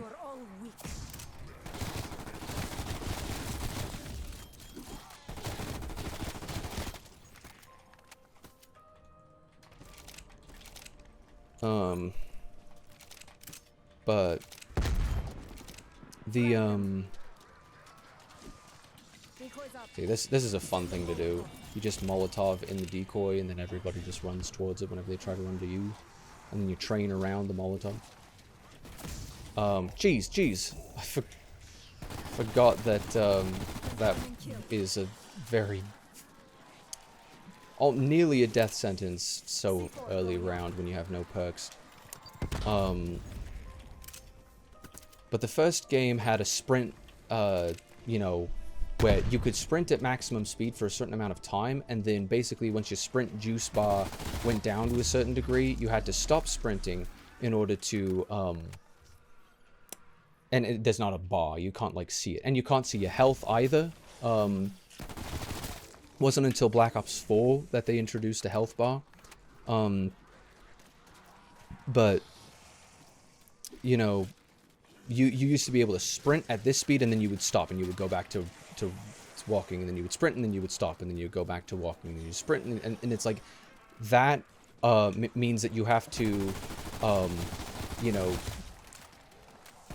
it's effectively like a smaller, like a more long way to go about what I'm doing with this, where it's like I run, I stop, I run, I stop, I run, I stop, because I'm going at the maximum thing, you know, before there's a sprint fall off, and, you know, I'm gonna keep a zombie because normally I don't do it by round, I do it by, the amount of, points I have, and so I have plenty of points to go on. But yeah, if I were to progress this round, so yeah, what I just did there is I Aether Shrouded through the barrier as it was still buying, which saves time. Aether Shroud makes it so that you can run faster while it's going. What I did was I planted, there's a bug to where when you pull up the weapon wheel, you go into the flourish weapon, and then you hit F. See, I can do this. I can go right through it, because now it would have exploded. I wouldn't have been able to get this far if I wasn't being optimal with it. But it helps me to be able to go further, faster than I would had I not used it on that. But yeah, it's like do this and then hit F, and then or whatever your buy perk button is, and you will be able to buy the perk without actually having the perk drink animation. And then it applies a little bit later. Like, you know, the perk will only apply once you once that timer goes out, but you don't you when you're in that perk drinking animation, you cannot go what's the word? You can't sprint and you can't reload because you don't have a free hand. Whereas in this, with that exploit, which I didn't know about until like a month or two ago, you can completely avoid that that limitation. So right now I'm in the Dark Aether, which is to a certain degree exclusive to this map. And there are these Aether crystals chilling around, and they can drop ammo caches, as I've already picked up. They can drop weapons, potentially. They can drop the ray gun. They can drop wonder weapons, all sorts of things. So I've kind of routed it out to be able for me to be able to go and run around and shoot out every single one of these, collect all of the most beneficial stuff from it before it forces me out. Because this, the first time you go into this place, it has a, yeah, so you can see, you heard the perk sound and it took my money, and then it shows up. But I can sprint in between that entire time. Very useful exploit. Oh, right, this one doesn't have a time limit, because, well, it has a longer time limit, because you have to go through this, get the machine part, and this is how you turn on the power.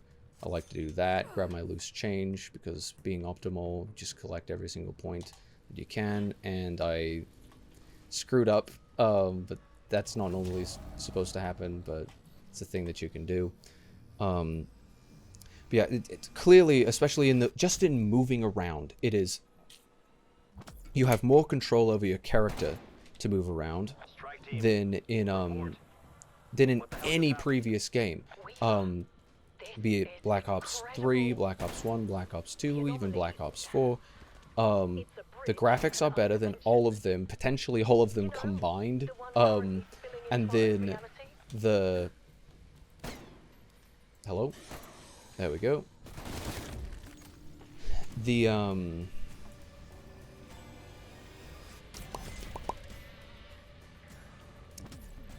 it's just more satisfying. This one is the one that has a timer on it, so I have to be completely optimal with it. Or as optimal as possible, otherwise I wouldn't be able to hit every single one. Yeah, I can get points from those, lots of benefits. And, you know, obviously this isn't something that you are gonna, you know, hop in the first time you're picking up the game and just understand the way that everything works. But when you play it enough, and you don't even have to play it as much as me for it to be satisfying. It's more satisfying for me to play as optimally as possible. But that doesn't mean that nobody else will ever find any benefit. It doesn't mean that the game being satisfying is completely subjective to me, because it's just a satisfying game. It's a lot more rewarding. Like for example, World at War, 2-hit down with no perks. Right now, I don't have Jug, I have 150 health, but I also have already picked up armor, which means that I can tank a couple more hits. There's my free Jug. Every single map has a free Jug. Oh, 1911, that's nice. Every single one has a free Jug Easter egg that you can do, and it's relatively easy to hop in and do. As you see, I just had to shoot a couple things, and I didn't even, you know, look at the zombies that would chill in there. May as well grab that. I just at a fundamental level, like, it would actually take a long time, and I do kind of want to do a full-on scripted video of this concept where I'm showing off everything, because it's like, compare Black Ops 1 that came before this, that this is actually a sequel to every single function in this game, and you just see how much of a an improvement that it is in both the exploits and in just, you know, it's not easier inherently, but there are a lot more ways that you can do, because when you get down in World at War, for example, it's extremely punishing. 2-hit down, and you're done. You know, when you get down in this game, there's a million things that you can do. There's things you can do when you're downed. There's things that you can do when you're before you get down to avoid getting down. All of the tools at your disposal as a player are immensely fair, and that's really why I love it so much, is because I don't have to you know, freak out about I don't feel so cheated when I get downed as a way that the game intended me to get downed. It always feels like, oh, there's something more I could have done. I should have went and grabbed. I should have trained a little bit better, which is obviously, you know, something that you can do in all of the previous games, is train a little bit better.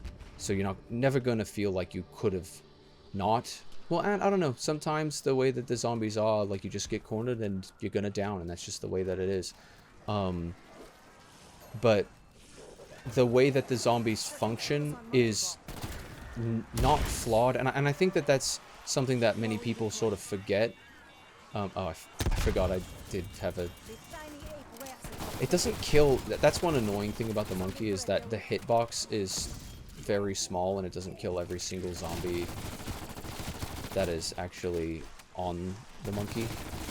But there's so many things of the original games. World at War was the original zombies.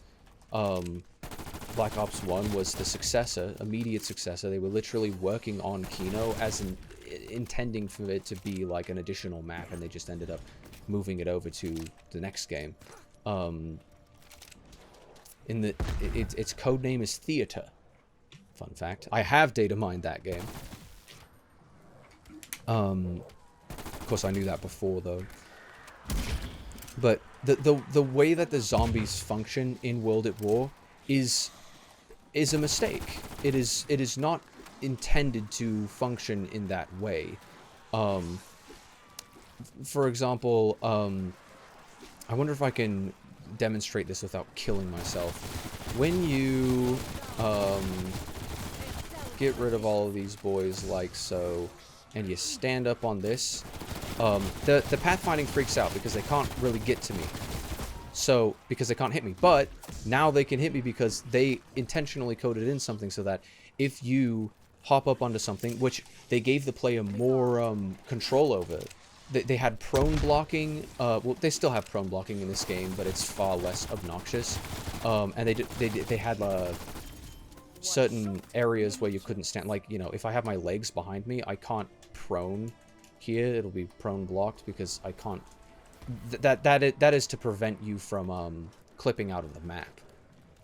Which this game did have bugs with. I never experienced it myself, I don't think. Maybe I did.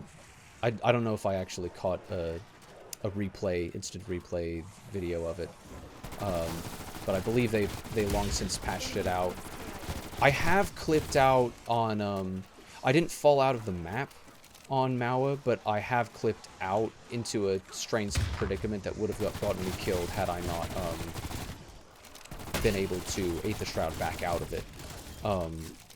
And it's like, if you were to clip out of the map in, you know, it's something you're not intended to do, but you wouldn't have any tools to Control Z that, and you end up just losing your entire round if you were to somehow do that in World at War or Black Ops 2. I'm sure it's possible somewhere.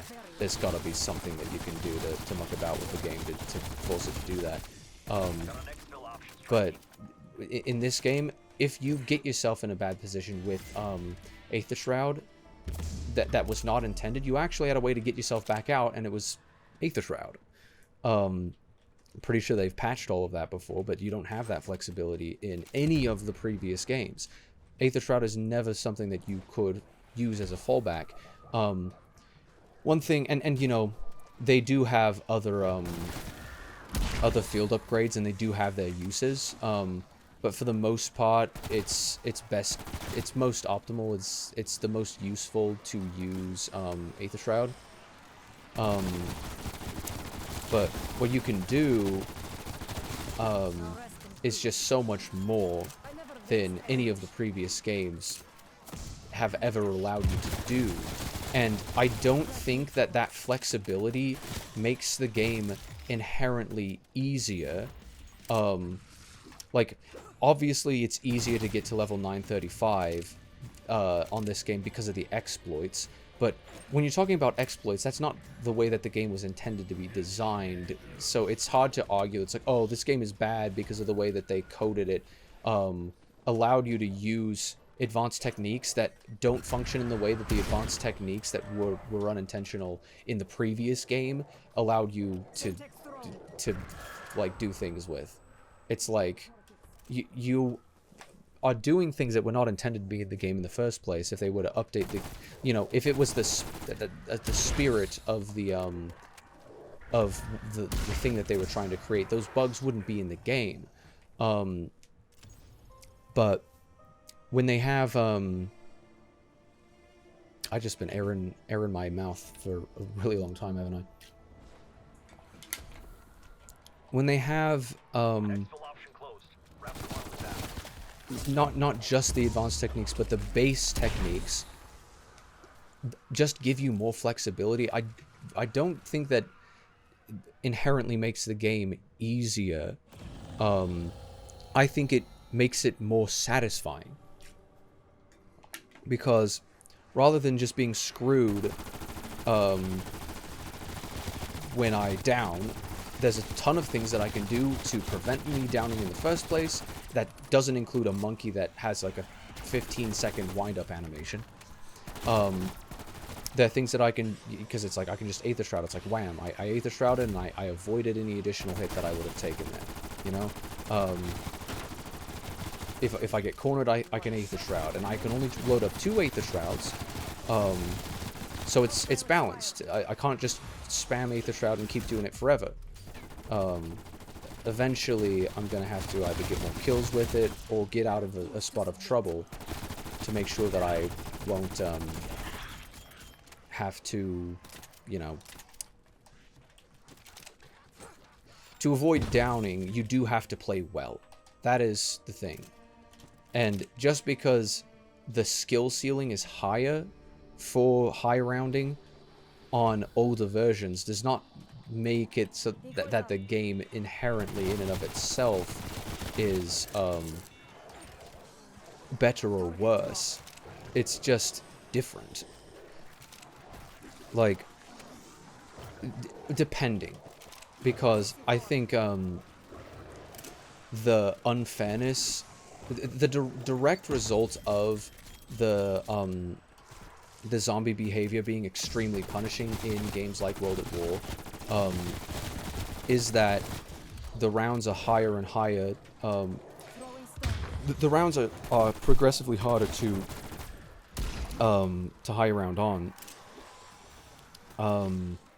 But it also just makes it less satisfying when you do end up screwing up, because you don't feel as though there was anything that you could do, but because it's like, you know, if your parameters are so tight that you have to squeeze, make a really tight squeeze, and you make a slight miscalculation, or you only have one option, which can happen.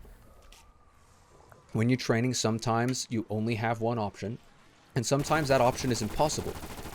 So when you feel like there's nothing that you were supposed to do, you're gonna feel cheated, and it's gonna demotivate you to continue playing the game. And I think having a max round cap in this game was a stupid move. Because it's like having exfil is really great, because then the people who don't want to high round have a reason to move on. Like, having these challenges is like, you know, once I finish all of the challenges, then I can exfil and I can go to the, you know, I can rejoin the game and continue playing in a new run. And I think they just intended all players to do that, rather than encouraging people to have fun playing the way that they want to play it. So high rounding, having a maximum cap of 935 is just ridiculous. I feel like the speedrunning community should just remove it, and then see how far they can really get, how optimal they can do that, how fast they can do it. It's like, I feel like they should do that, but again, people don't have as much passion for this game as I do.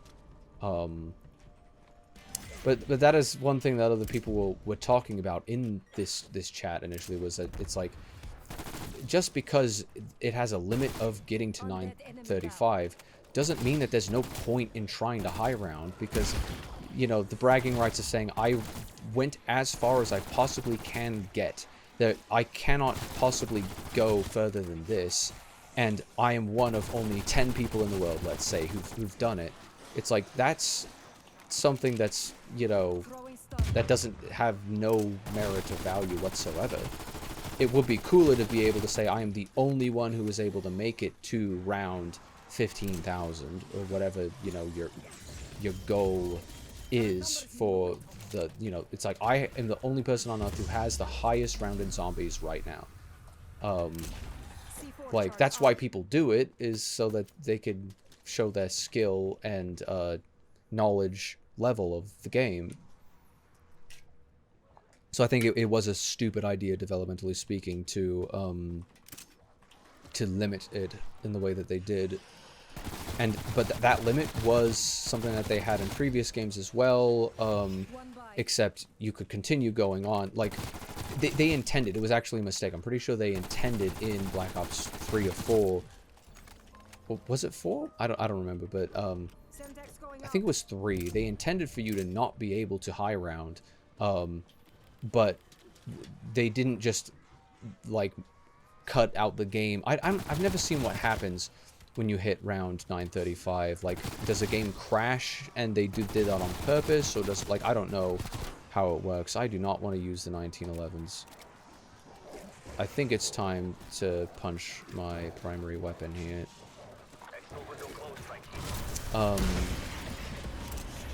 Yeah, Casmias, these are cool, right? Like, oh, I have the max, so I guess I don't have to. I don't want to. Though it would be nice to be able to take care of Mega Men. Okay. That's dangerous.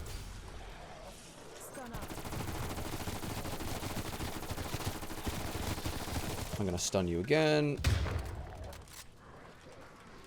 Oh, you did not get stunned properly. That's rude.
Anyhow, oh, I don't know if F8 does anything in this game.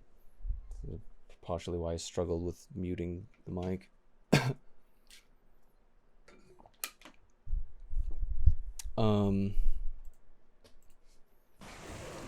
What was I talking about? Zonks. Die, jeez. That's a good Molotov placement. Okay, because they're all gonna have to run that way. Let's place another one.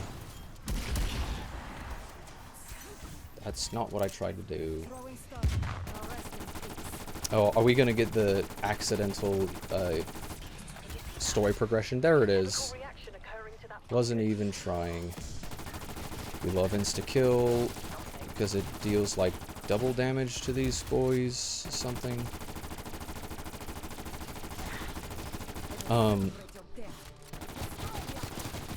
Like, what else is a good, oh, yeah, I think I was going to talk about the way that the game was managed and published. Now, game development and game publishing, game management, is very different, you know. If there are certain, you know, things within the creative vision of, like let's take Gravity Falls, Alex Hirsch, for example. He wanted to do a ton of things in that show, and Disney's Standards and Practices department did not allow him to do what he wanted to with his creative vision out of fear of it not being age appropriate or whatever, because they were on, you know, it was a Disney XD production. And that their standards and practices were ridiculous because they interpreted things in a really silly way to be a joke that was sexual, when it was nothing, not even related to that, or something that wasn't age appropriate. When, I don't know, I think their judgment was very poor. So what that does is it compromises on the integrity of the creative integrity, I suppose, of the project itself. And if you have a poor enough working relationship with the people on your production, you know, your producers, or, you know, the corporate side of whatever production you're on, then you could potentially have that production shelved. It could go into production hell. It could be cancelled entirely. The original meaning of what cancelled was, not, you know, the way that people say nowadays. But, you know, there's ultimately things that the developers, the modelers, the project lead, director, whoever, have no control over, but can absolutely present objective flaws anyway. So I think it's important to remain critical in that sense. When I first started playing this game, I don't want to use the 1911s because I have like too much leveling. It's like my top weapon, or at least it's still in the top 3, and it's like I don't want it to be at all. Oh right, so I should actually look for this is the unfortunate thing. So this, guess we could go in that direction. The creator class, you can choose all of the attachments that you want to put on your weapon, and then you know, piece them all together. Totally forgot about the Wunderfizz. This is something you can't do in Black Ops 1, is just to have 6 perks at once without having to use something like a gobble gum in Black Ops 3, without having like a special map that allows you to do that, or something. Like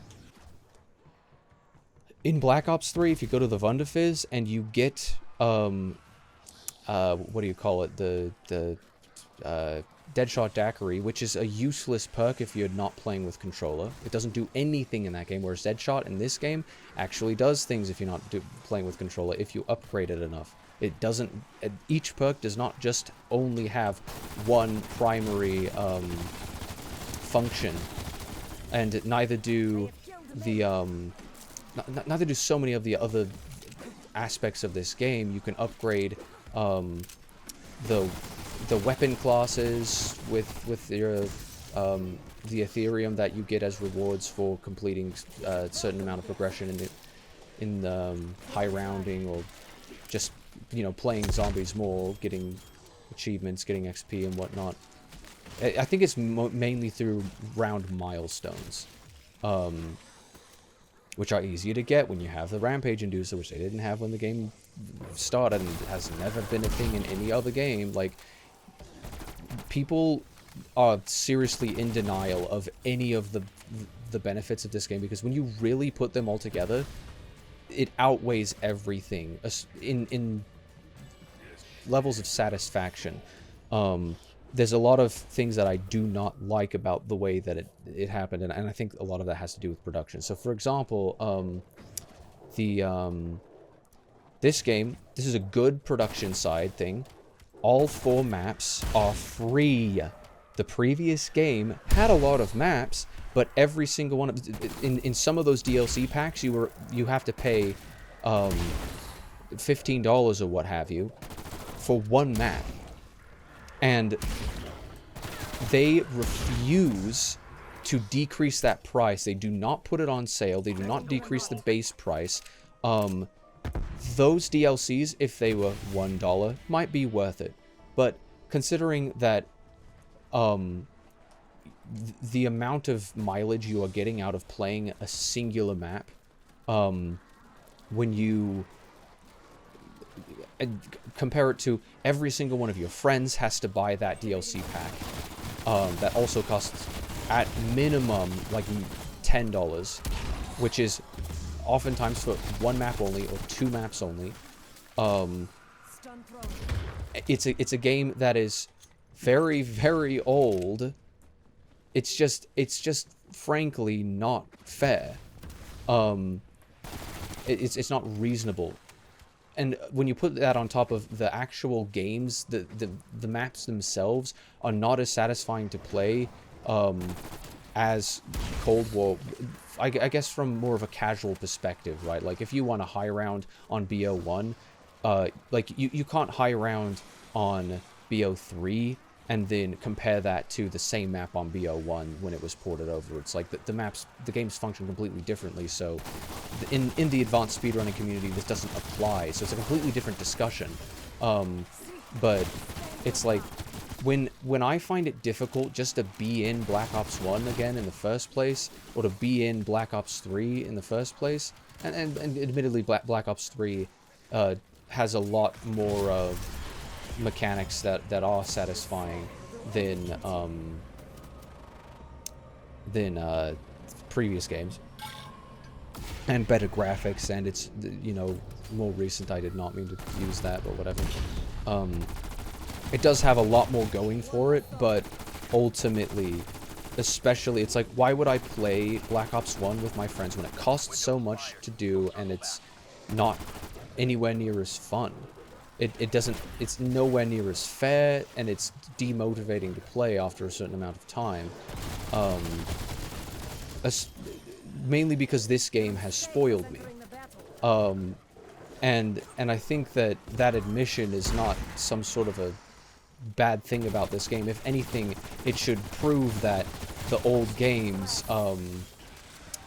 weren't supplying what they should have supplied by being more poorly executed than this one, so that because of how well they worked the mechanics specifically in this game, it's difficult to go back to anything else because they're so good. It's like, do you really want to play like Black Ops 1 multiplayer today? I mean, first of all, it's not supported, which is clearly going to have an effect on your experience, because you can't just like hop in the game and play. You have to go to unless it is supported. I actually don't recall for that game specifically, but you know, the ease of access for an older game like Titanfall 1, for example, they shut down the servers on that ages ago. Just to get in there, you're already in a very niche community. So unless you go around with the auto pistol, then you're gonna end up pissing people off with that. But you're probably not going to do very well, because everybody else is so niche and into the game that they could probably perform far better than you can.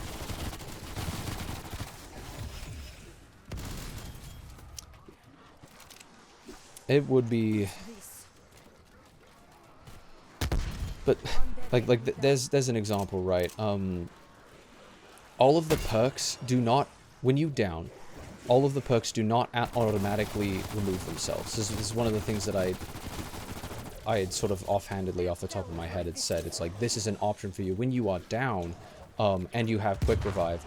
the perks still apply. So if you are firing, and I'm pretty sure this is intentional. I don't think they would like remove it or nerf it randomly, but when you are downed, you can still reload to activate the elemental pop, you know, electric cherry type effect. And you can kill zombies surrounding you with it, and it can revive you. You can revive yourself with that. There are self-revives in and of themselves, but they do cap out in a way that, you know, it's not just the upfront cost of, you know, 250 salvage to craft up another self-revive. It's the additional cost of they add on more cost the more that you use, so you can't really abuse it. It's very difficult to abuse, in fact. And this in the same way that, you know, in Black Ops 1 Kino, I think most of the original Black Ops 1 maps in single player, and in World at War, Quick Revive didn't even function this way. At least not universally on every single map. Quick Revive was just you revive your teammates quicker, not you actually can revive yourself by killing a zombie. Like it is in this game, whereas in and I think that's part of why is, rather than making it you guaranteed every single time that you use a quick you know, have quick revive and you down, you have a maximum amount of downs, and then, you know, that's it. Because it's guaranteed that when you down, you will get back up again. If they're never gonna get me down, whatever the I want something else to get me through this. But rather than it being guaranteed every single time, was, oh well, it's guaranteed, so we can't just give it to 1,000,000 times because, you know, but it's like, you know, high round, it's difficult to even go around and get your perks in the first place, so it's not even a sustainable argument. It's not sustainable to even if you are somehow able to get all of those perks back, you can still screw up, and in fact, it's still very likely for you to screw up because the game is far less forgiving. It's like all of this is very relevant in a holistic comparison of these games, and I don't think anybody has considered any of this. Otherwise, they wouldn't just say, "Nah, game bad, Vanguard better," or whatever. Like I haven't even played Vanguard. The only thing that I have to say about Vanguard, and this is because of production interference, is that Vanguard was created as a, you know, they decided to abandon this game and not have any, you know, long-term. It was like after 2 years of whatever, they ended up axing all of the. It's like you can still get COD points, which are universal. You can still get battle progression, but the same engine that housed the first Warzone was this engine, the Black Ops Cold War custom IW engine,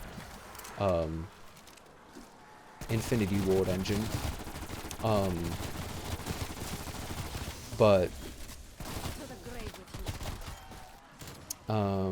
let's see. I think it's time to pack again. Whoops. Because I don't want to use the 1911s. I've used them too much. I really ought to, oh, and I can upgrade my salvage once again. That's a thing that you don't, OMG, I love COD. Are you being ironic, Draco baby? Like, the all caps, like, I can't tell if that's sarcasm.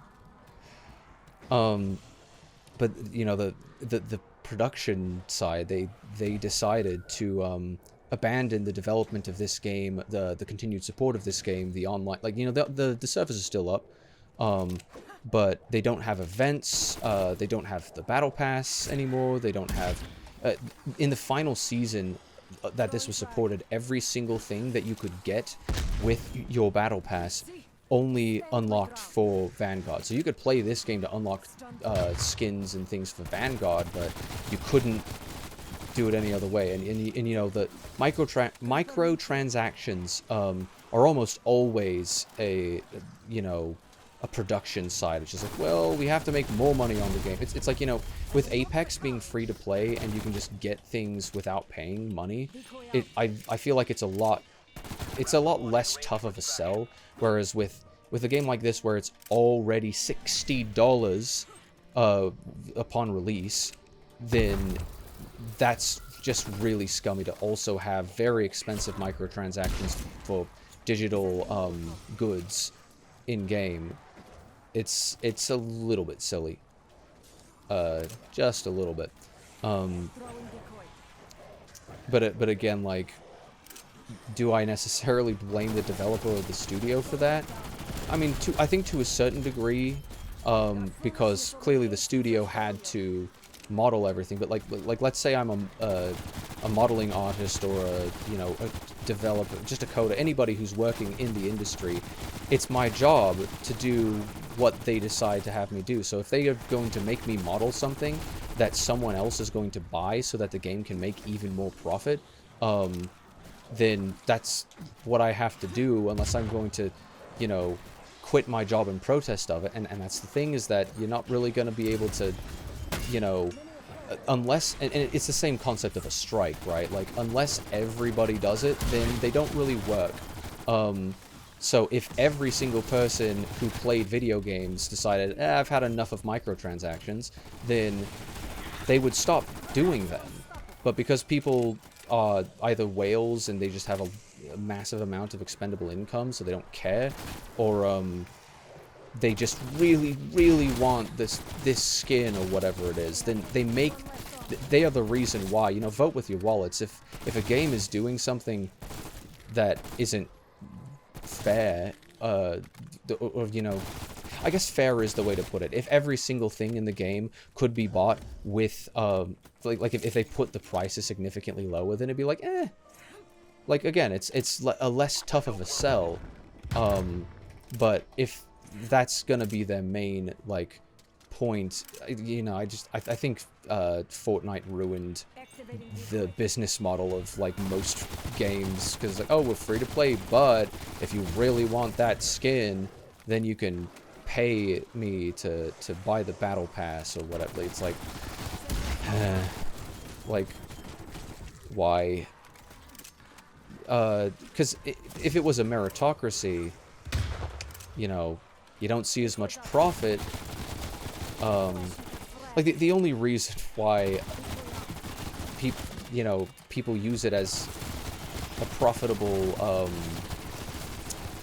business model is because there are people who were stupid enough to actually allow them to profit through that. It's like, you know, if you really didn't... Oh, yeah, I should probably get my perks back. That's probably a good idea. Watch this. Wow, look at that. You can't go through walls in the previous games. Isn't that an advantage that you would like to take advantage of? Isn't that cool? Isn't that neat?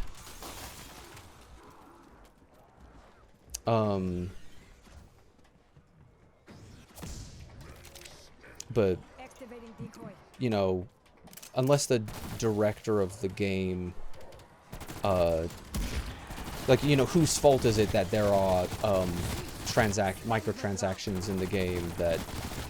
It's like, my policy with microtransactions is I just don't buy them unless I really, really think that they deserve it. And the way that I saw it, like with Apex, I've gotten the battle pass for free, like, once or twice. But then I bought, like, a single, like, special lifeline skin, because, yeah, sure, I wanted it. It would look cool to have, but the main reason that I got it was not just that, but that I think they made a pretty stellar game, and that I'm playing it for free, and I think to a certain degree, like, I'm willing to support the studio that brought me this, you know? And I think that there is a reasonable discussion to be had on how much enabling you are doing by purchasing any amount or of, you know, things in that sense. But I find it, you know, it's a very complicated, nuanced discussion, but as we've seen many a time as a recurring theme of this channel, is that people are not willing to have nuanced discussions because they're brain-dead children.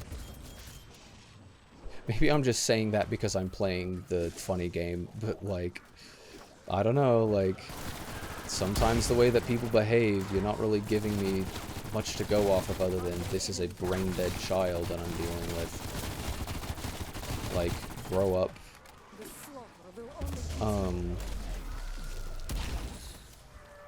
I mean, that's the thing, right? If people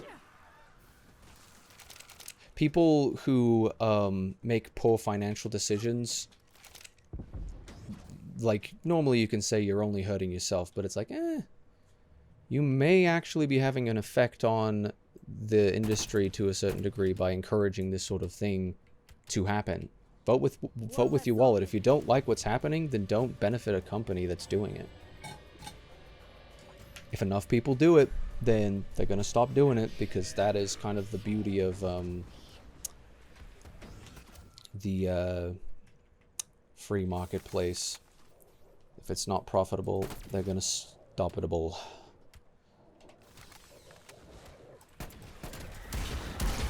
That's definitely one thing. Plague hounds are exceptionally weak. Actually, all hound enemies are really just pathetic. Like, you can struggle with them a little bit if you're not punched, but once you're punched, it's like they die in two bullets to the face.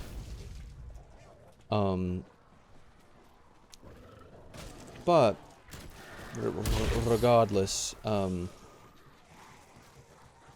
I think this game probably would have continued. I think part of it, you know, part of the reason why they had the zombies maps free was because of the way that they integrated zombies into the battle pass, where it's like, well, hey, you're gonna be motivated to play this because it's satisfying to play, which I'm grateful that they made it satisfying to play. Oh crap, where is the box? None of these are initial box locations. Did I see it earlier? Initial box locations are either... Oh yeah, no, it was up there. It was up by the plane. In the plane, in fact.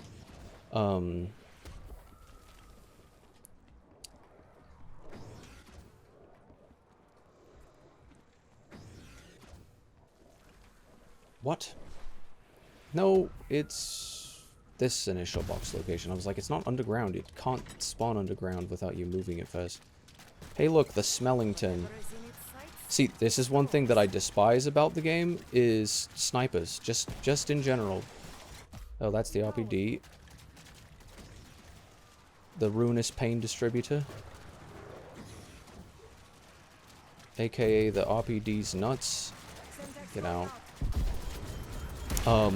There's one additional benefit to one of these perks, is that Speed Cola speeds up your life.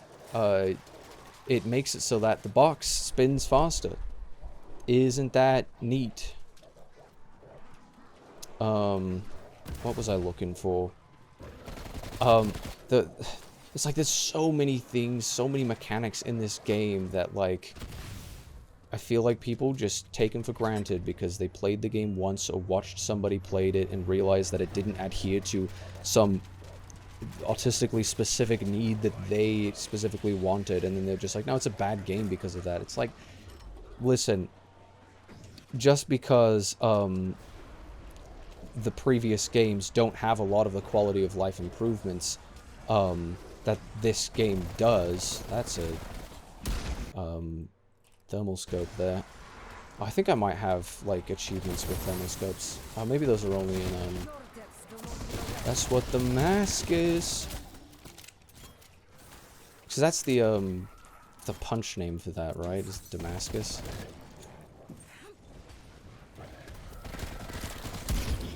What was I gonna do? It's like, you know, it doesn't mean that the other games are inherently bad. It just means that I'm less satisfied by them. And I think, again, satisfaction is quantifiable to a certain degree. But to what degree is difficult to have a discussion on without some sort of a study to actually have evidence put forward.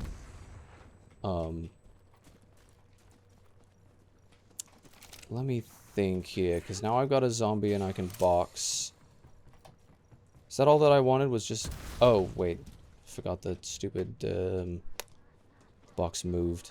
It's actually been quite a while since I've been on this map specifically. But it's like, this stuff, isn't that pretty neat? Yeah, grenade launcher, I need one of those. Oh, that's actually a bug. It's a war machine. It's a high explosive grenade launcher. Whoops. But, oh, is this tier becoming a sea, slowly drifting? I think this is actually one. Is this one that I actually need to get levels on? Or did I think I might have completed it. Howard. Shotguns are very good. Oh, that's what I was gonna say. Hey, it's the bat. I'm using this. And I can just punch it right now. I'm gonna go do that. Because I do need... I'm not ready to exfil yet, because I need to craft more support. I need to get kills with the grenade launcher. I can put an ammo mod on a melee weapon, and then look at that, I have a special skin. Each individual map has a different, skin. I think that's pretty neat. The unique punch skins, and they're beautifully done. Can I not, Oh, right. For some reason I was hitting, the apex thing for, to flourish weapon. Oh yeah, she like points. Da-da-da-da-da. Is it when it's punched? I know that it actually plays like a funny tune sometimes. Okay, this is dangerous. Yeah, melee weapons with the I mean ammo mods definitely help, but that's definitely pretty dangerous to be going around with nothing but an unpunched melee weapon late game, or even a punched melee weapon, as I clearly have one. Dunk, dunk, get bonked, idiot. Duh! I could have gotten destroyed by that. I'm gonna need more armor. That's what I'm gonna need. Yeah, this is what we're gonna do. Bowie. Bowie. I didn't mean to buffer that last one. See, this is the thing that sucks, is that he can melee me back.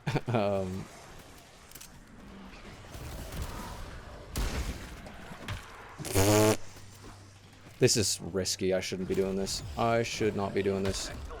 Getting hit by everybody because close quarters. But yeah, you know, being able to level the weapons, having all of the triple punching is something that you weren't able to do in previous iterations. Like, I don't know, man. Seems pretty cool to me. Forgot that they get stunned by that. Dunk. Yeah, snipers are horrible in zombies and in multiplayer. They're not very fun to play, and they're not very fun to have people play against you with them, frankly. Because the tundra specifically is very exploitable. Frustratingly so. Oh, he missed me because I was crouched. The pathfinding did not know what to do. Move out of my way. Yeah, that'll hit him. Yeah, now he's been split. Oh, and once he's finished splitting and he's no longer immune, I can pop that nuke. After I hit that, wham.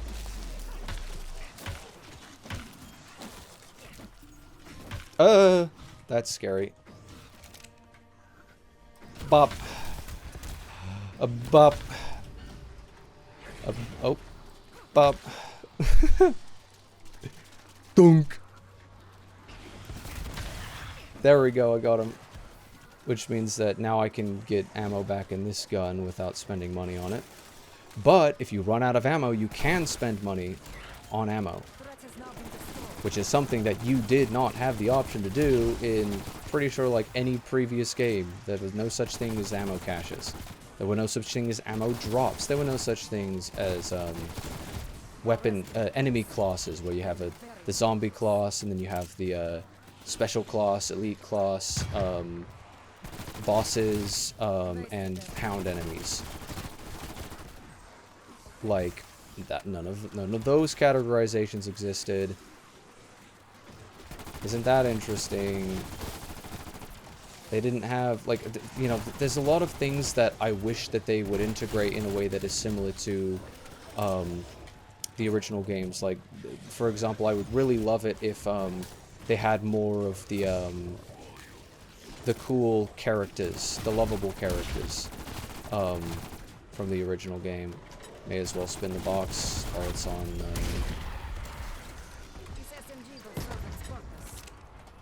Hey, that's nice. Yeah, see, you can't get support from stuff in previous games. Oh, I should probably not. Which one is mine? There it is. I remember there used to be a bug where if you dropped your punched weapon, then it would like remove the punch skin or something. It was weird. I do like the punch skins though. Good hit. Like, I don't know. What else did I want to talk about? What else can I compare and contrast here?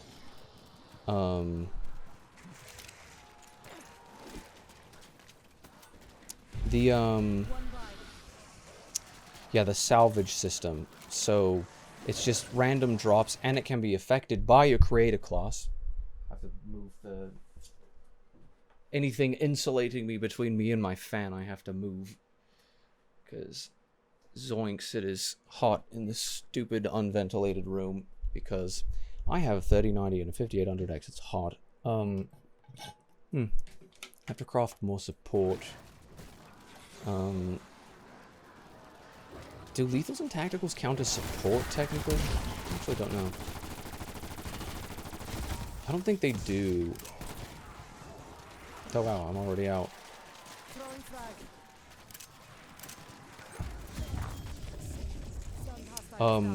That's one cool thing that lethals and tacticals always insta-kill. Some are better than others because of the size of the hitbox. C4 is like the biggest hitbox. But they always insta-kill all zombie enemies. Zombie and hound enemies. And they... Oop, I need that armor. Thank you.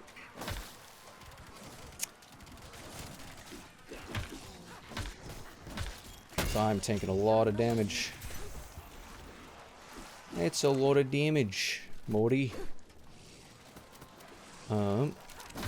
Ooh. Okay, yeah, that was a bad idea. But look at that. Simply reloading my weapon killed all of those other zombies and dropped an insta-kill on me. Isn't that neat?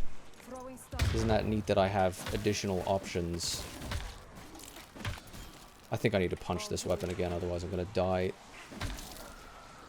So I want to take advantage of my my insta-kill that I got, but I also don't want to die. Oh, I forgot I didn't have PhD. I did not go to enough school for that. I'm gonna go get it back now. Donk. Sometimes I forget when I haven't gotten the funny bonus. See, look at that, I can do damage to all of the zombies that are spawning there. Look at that, I got kills from it. But, salvage system, you can craft, support with it, which you can pull out at any time, you know, that's normally not something that you can do in, you know, in Black Ops, oops. Oh wait, no, I had to restock, no! Let's just punch you one more time, and then I'll head back around to do that. Restock my armor. That costs 250 green salvage. And, you know, it's the same sort of idea as Fortnite, right? Like, you have the green is common, blue is epic. I don't know if that's reversed in Fortnite or not. I don't know. I don't really care. And I think a lot of the ways that, this is sort of surrounded by, sort of, you know, inspired by the idea, just the concept of the way that a lot of Battle Royale modes work with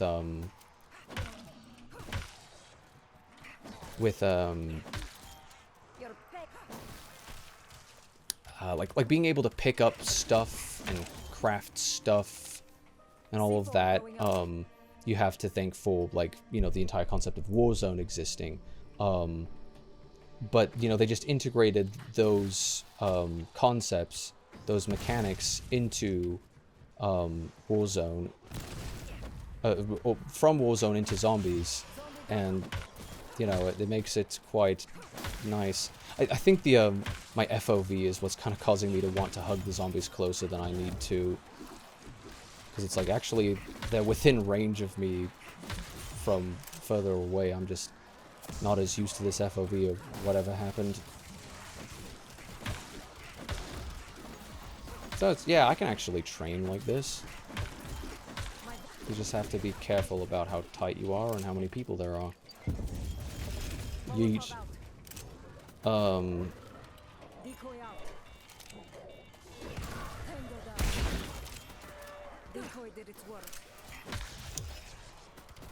What else was I on about?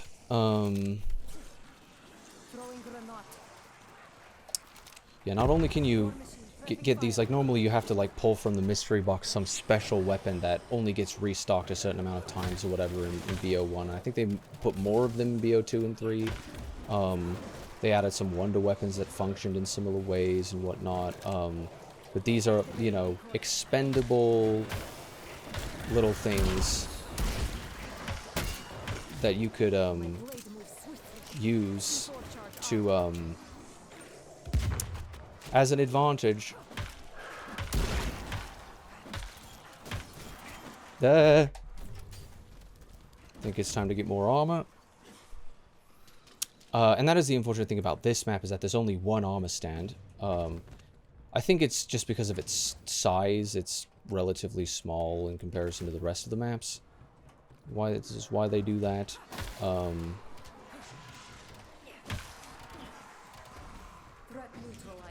One thing I do kind of wish is that they could have taken more of the multiplayer maps. Like, Forsaken is a fantastic zombies map, and it's just a repurpose of the America map from multiplayer. And it's like, you have a mall is one map that you have. You've got a lot of very large, very beautifully modeled maps that you wouldn't, I swear you wouldn't have to, like, expend that much budget into adapting them for use in zombies. And they could have just made more maps out of that. Even if they didn't have, like, story progression. Because, you know, they kind of finished the story. And I think that was an aspect of why this game doesn't have more maps than 4. That is what I was discussing earlier, was that there was studio meddling with that. They didn't want... like, part of the reason why they were only planning on having 4 maps...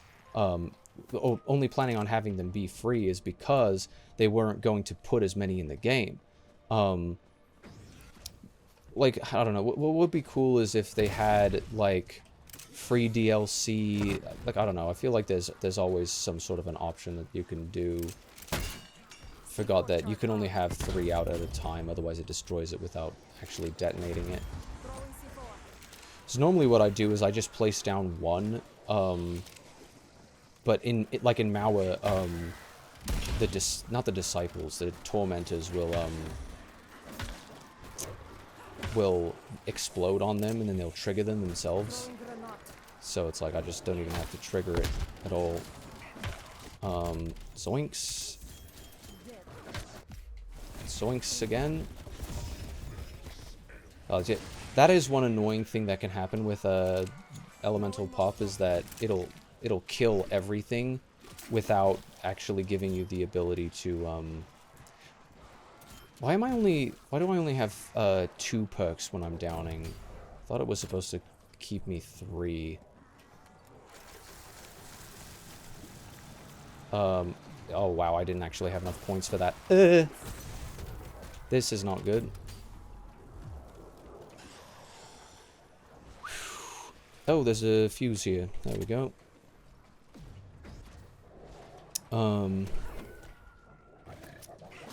What else am I rambling about? You know, you've got blue salvage is the rarer one, and then you've got green salvage is the common one. It's like, oh, there's my blue salvage. Blue salvage gives you 10. The unit, the value is 10. Green salvage gives you 100. So it'll always look like you have more green salvage. I'm not entirely certain why they did that unbalanced in that way. It's not really of that much consequence.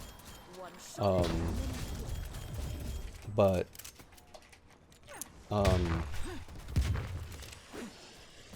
it costs a certain amount, so it's like, you know, you start the game or you spin the box and you end up with a weapon, and the weapon itself has a rarity as well. And that rarity is affected by there's a drop there. I want it. Look at that tight training. Look at that. Oh, baseball bat level 2 only. That's kind of crazy. Only level 2? Like, I swear I've gotten a decent amount of kills with it, but that's the way it be. Yeah, melees are very tough to level up, which is unfortunate because they do require a lot of skill to actually play with. It's funny that you should drop an armor right after I...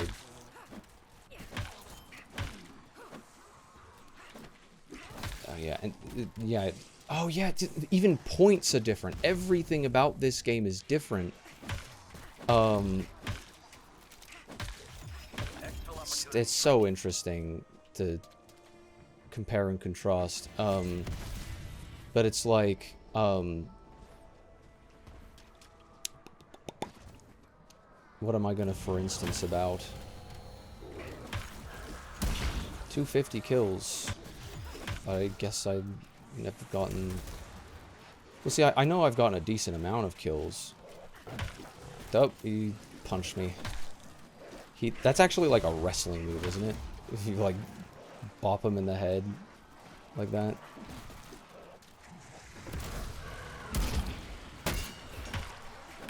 Look at that. That is crazy that I can just go up and bonk him twice and that he splits. Yeah, the most difficult thing about elites in this game are the fact you have to deal with elites on top of the rest of your train. Oof. One great thing about melees is that I think it's sort of carried on from previous iterations to a certain degree, but the melee move itself kind of grabs on to the enemy that you, if it's in range, like it kind of sucks you up into it. Sort of similar to how, goodness sake.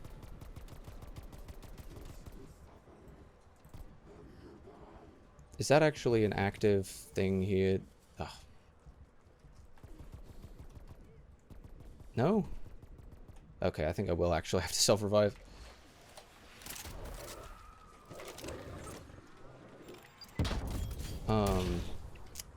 Unlucky. But I'm still doing pretty decently for points. Yeah, I just have to make sure I get only the most important perks. Hostile down.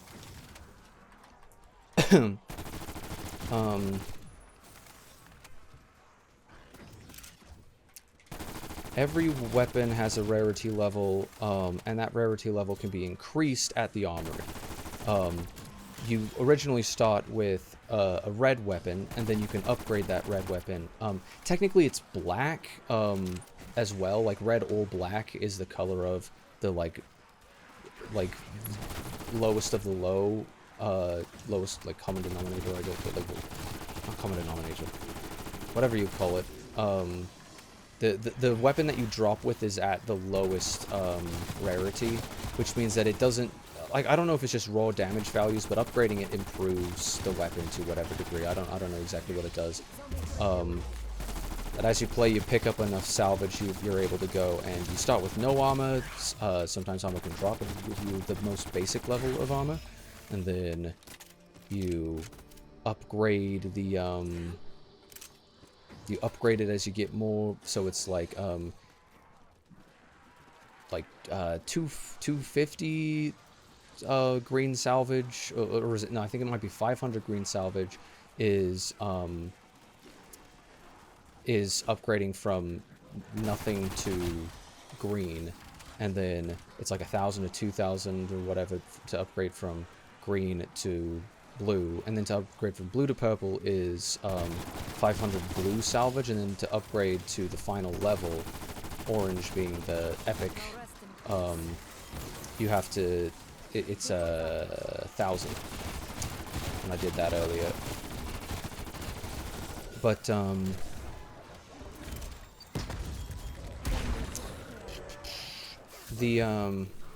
forgot, I was going to start off the stream by saying I'm going to take a break from FNAF 2, not 420, 1020 mode with this. That's kind of funny that I was going to be like, yeah, no, I'm not going to take a little bit of a break with this stream just to rant about this as I do stuff. I'm realizing that a lot of what I say requires so much development, like, and this is another concept that people can't grasp, is that it's really easy to just, you know, spew a single line of BS, but like there's a ratio for the amount of BS that you spew. It takes a lot longer to explain why it's BS. So it's like, and it should, you know, so be it, because that's the way that that it ought to work, right? If you believe what you believe, you better be able to justify and rationalize that, and if you can't, then don't know why you believe it in the first place.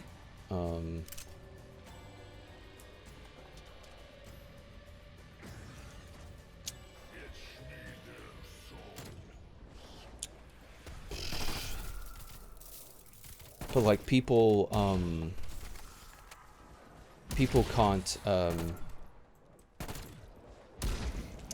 comprehend the concept that what was I gonna say?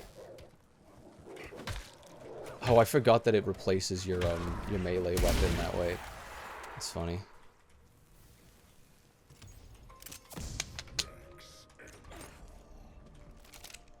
Ba, ba, ba, ba, ba.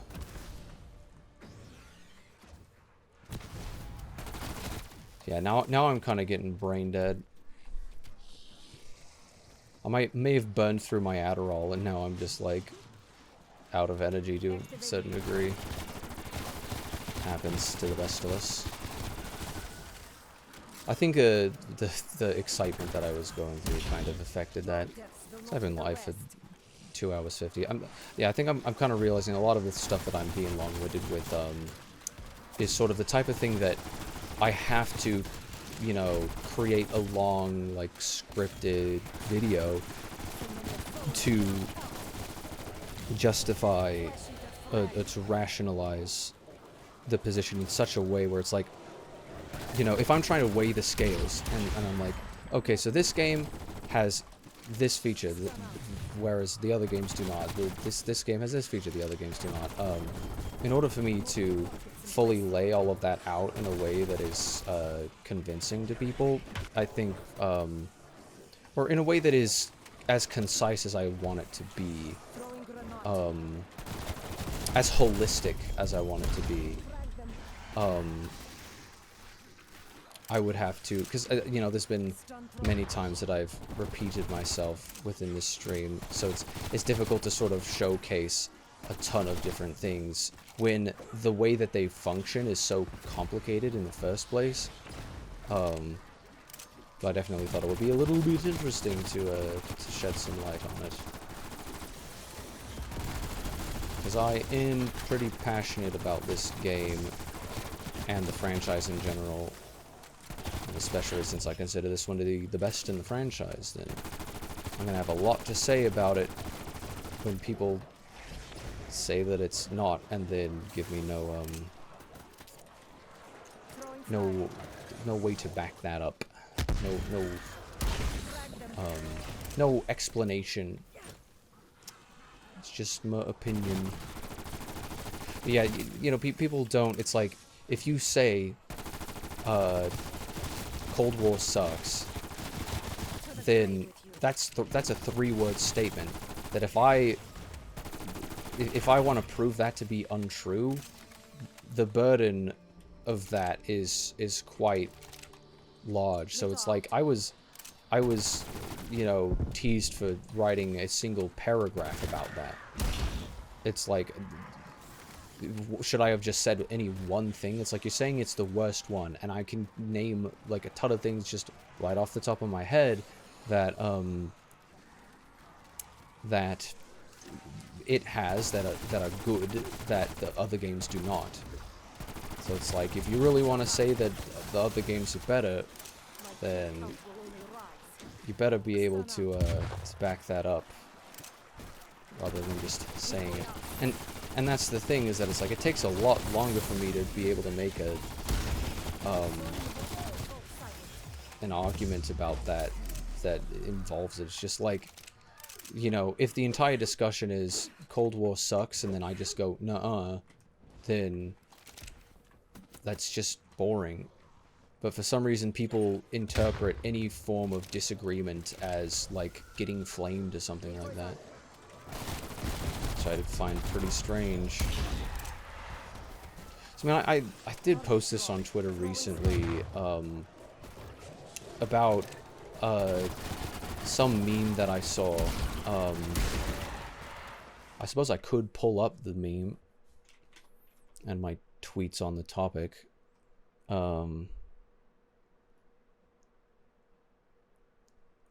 What is the thing? Oh crap, I forgot. There we go. It's this, I have an oath not to use Wojacks? There was a Wojak originally in this. I didn't even realize that, but it's online game. You will not, terms of service, you will not say KYS, KYS, and then you go and you say KYS, and then it's like you were banned, reason saying KYS.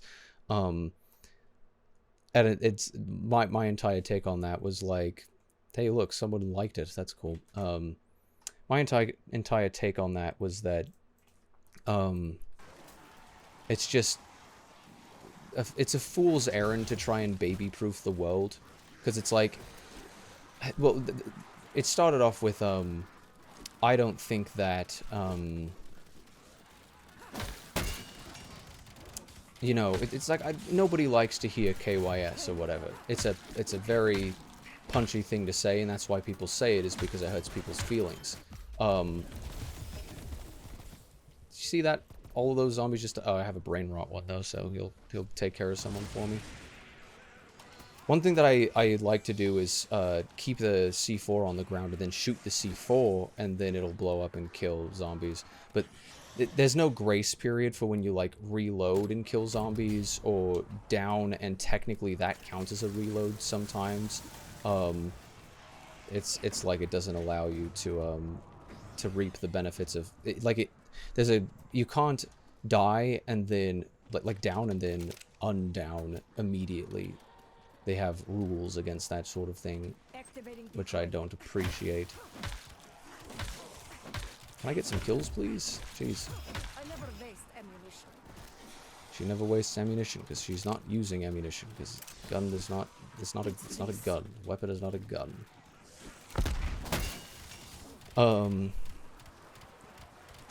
Anyhow. Give me that.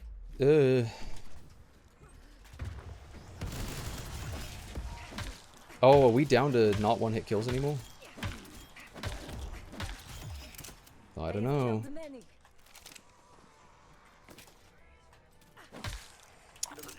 Alright. Think it might be time to exfil. Oh crap, but I don't have more support. I actually should focus on doing that. Oh wait, no, I can just craft it as I'm going. Because it's like, you know... what sucks is that the only crafting location is right here. But it's like, I can just go in here and be like, oh, give me a self-revive and give me a monkey. Oh wait, not a monkey. Give me a chopper. Oh wait, no, okay. I did not mean to do that. Oh, it respawns you. This might actually end up getting me killed, because I tried to use the war machine because they respawned at me. Because it doesn't show the amount of enemies left. And I think that's because I'm not at the location, so you can technically... Let's exit that. I did, yeah. So I got my 3 support.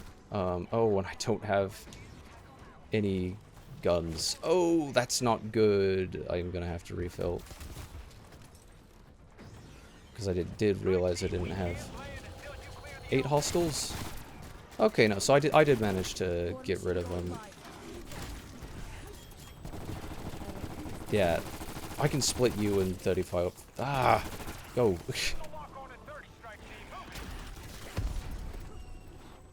Okay.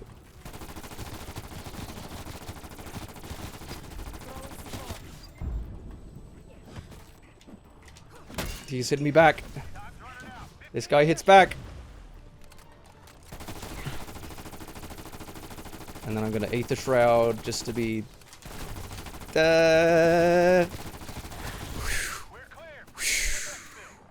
Based. I thought it was gonna be tighter than that, because I thought it was gonna do the funny thing where it like teleports me into the thing because I just got it. Oh, wow. That was a close one. Not the closest I've ever gotten it. I've gotten it like milliseconds, I swear. Milliseconds. Anyhow. Yeah, I do think it requires a bit more of a longer video. That I was already kind of planning on doing, because it's like I can have an entire section showcasing the bugs. I can do a lot of good, if I were to, you know, make a full-on like critique of this game and, you know, compare and contrast to previous ones. That was quite a lot of levels there. Oh, I still have 7 minutes of double XP. Ought I to play a little bit of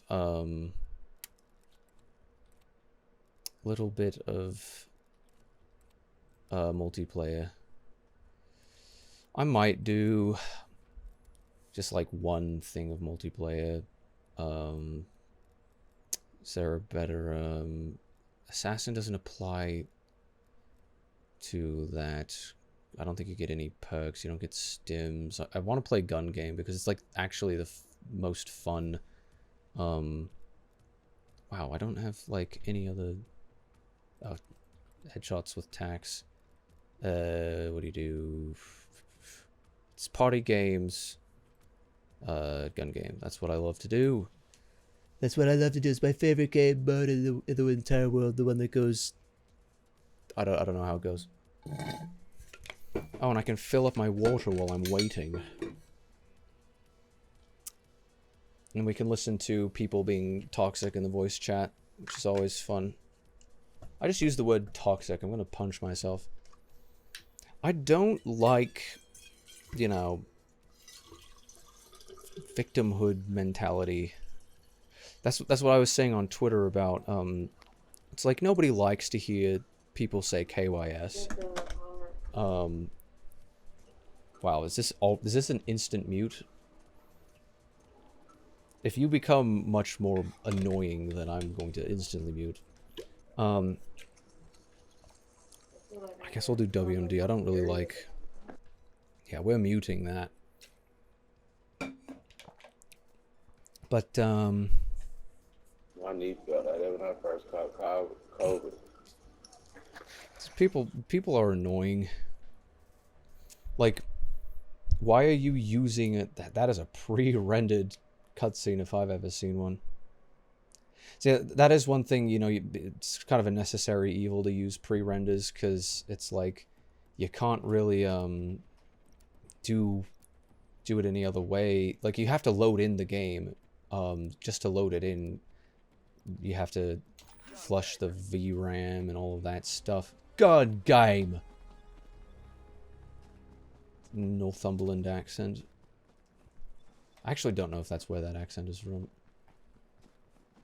It's hard to keep track of all of those different accents. Okay, am I gonna find somebody? Jeez. I'm gonna look at the mini-map, see where people are at. Hey, there we go. One by. One by. Hey!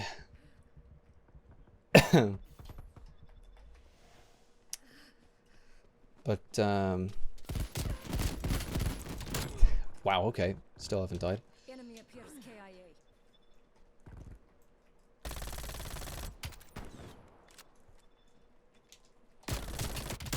KIA. Okay.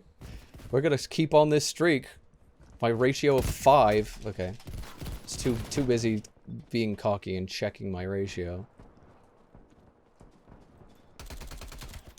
Hey. There we go.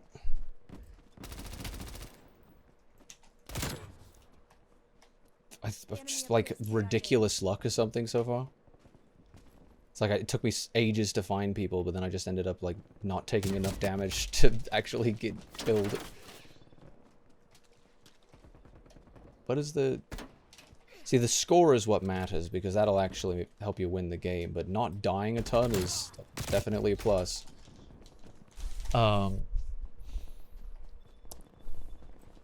Yeah, people, nobody likes to hear KYS or whatever, you know, it hurts people's feelings, and that's the reason why people do it, is because people like being nasty. It's a certain form of catharsis for people to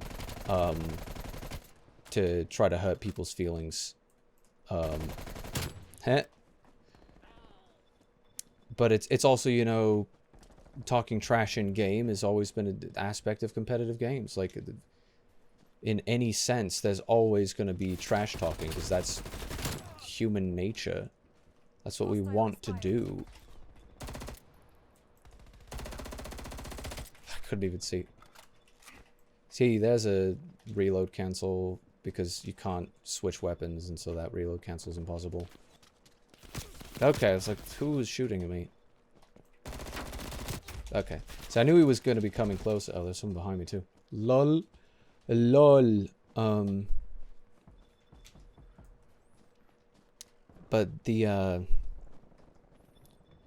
if you ban any speech that doesn't create objective harm, and I think direct harm is really the kicker there. Jeez, I didn't even get to pull the trigger. I was totally losing out on this streak, aren't I? Sad.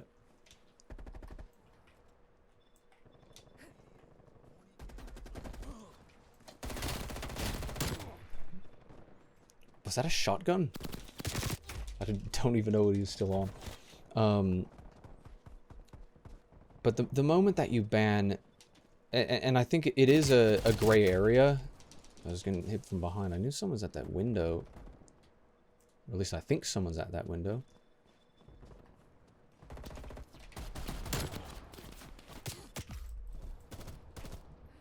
I don't know who was shooting at me. Okay. Okay. Yeah, I definitely don't like the AUG in this game as much as I liked it in the previous one. Hostile down. Nice train. I didn't know where it was coming from, Batman.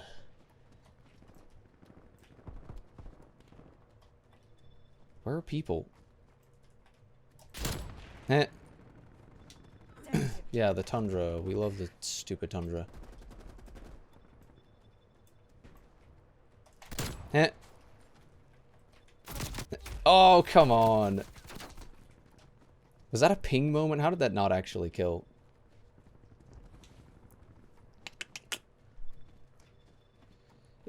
It is a gray area because, you know, where speech is not protected. Oh, yeah, that didn't go.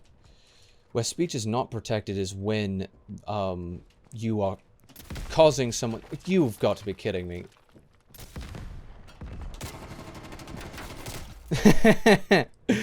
I was gonna do... I had to do it to him. Where it's not gonna apply is when you tell somebody to commit a crime, because you've encouraged them to do something, or defamation that can actually create legitimate financial damages. That's why it's important. That's why they fight. I was only 4th place. So sad. That's why you fight it in court, is because it's like the good example of this is Amber Heard and Johnny Depp. Amber Heard lied about Johnny Depp, and it caused him to lose movie deals. Like, he literally did not get money in his bank account. He did not get work because he was lied about. It was alleged that he was abusive when really it wasn't all one-sided. He wasn't creating an unsafe situation for her in a way that she wasn't creating for him in a way that was actually worse. She was actually worse to him than he was to her. Any amount of things that he was doing to her was sort of in retaliation to that. It was clearly a very unhealthy... I don't know if I've ever done Armada Strike. Maybe I have. I don't recognize. Do I want to go for another 15? Probably not. Like, I want to continue getting XP, but it's like, whatever.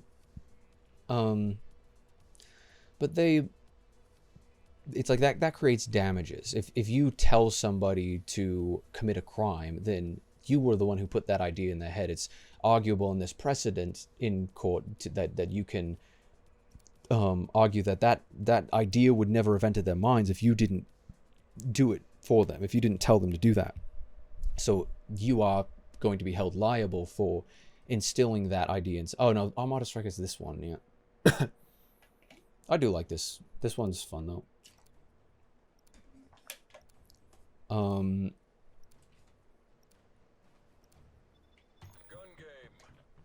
Where are the other spawn points?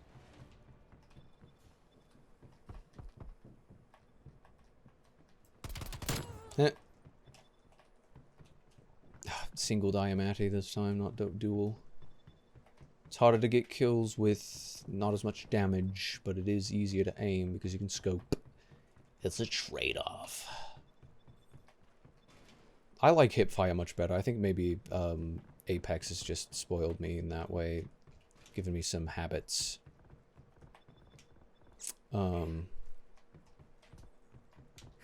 So it is a gray area. Telling someone to KYS, you could argue that they were the ones who, you know, pushed them over the edge in that way.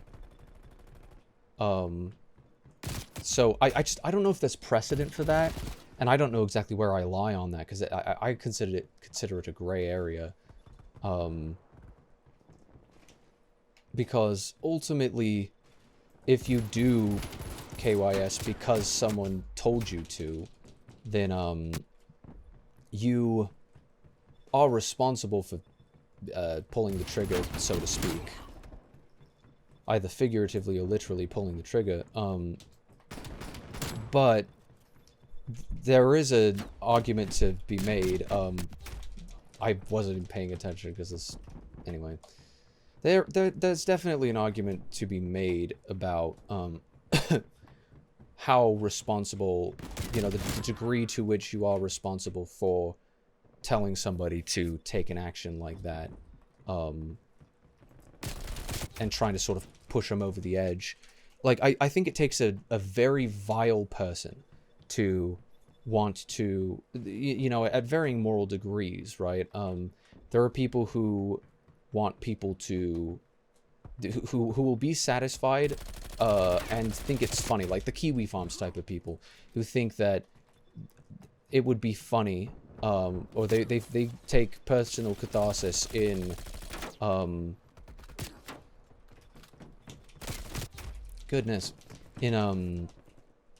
somebody literally dying, which I think is obviously morally bankrupt, that someone can take pleasure in someone else's, not just pain but death, because it's not just one person dying that's sort of the issue with that. It's, you know, no one can commit suicide or depart this life really without having a significant effect on anybody else in the world. It's kind of unavoidable. That was very close. It's kind of unavoidable that there is an effect, to whatever degree is different depending on the individual situation. Oh, I thought the other guy died. Excuse me, Donna. Ah, I had good aim, but no, it wasn't quick enough on the draw there. Aha.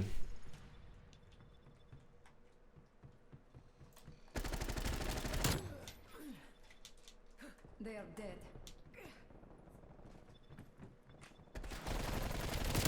Okay. Confirming kill. I'm probably not winning this one, but what's my score? There we go. Hey.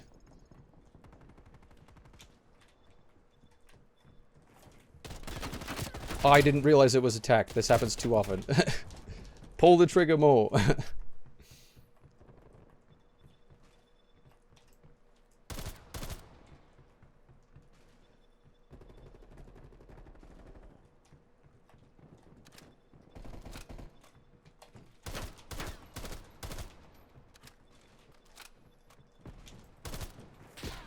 Okay. Okay.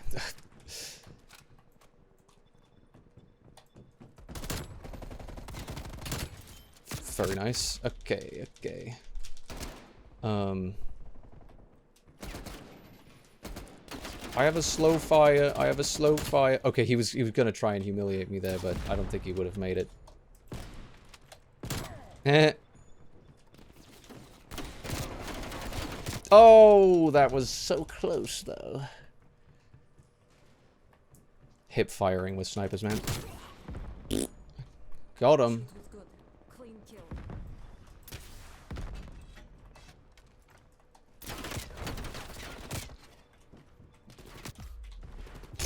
Yeah, I don't think any of those even did damage. Launchers, man. M79 is so much better than this stupid thing. Okay. I was the final death. 4th place again. Man.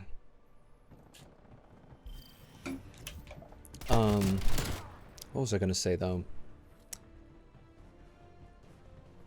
It's a gray area, and I think reasonable minds can disagree on whether or not it should or shouldn't. Wait, this was my play of the game. Very nice. Was that only 3 kills, though? I don't get this game. I may have had better plays in that game itself. I don't really get that. But anyhow, let's leave. Let's leave. And I'm gonna quit out because it is about time for me to go. I don't think I expected to do like a 3-hour stream today,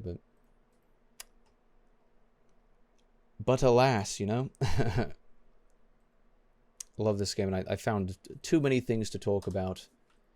All things considered.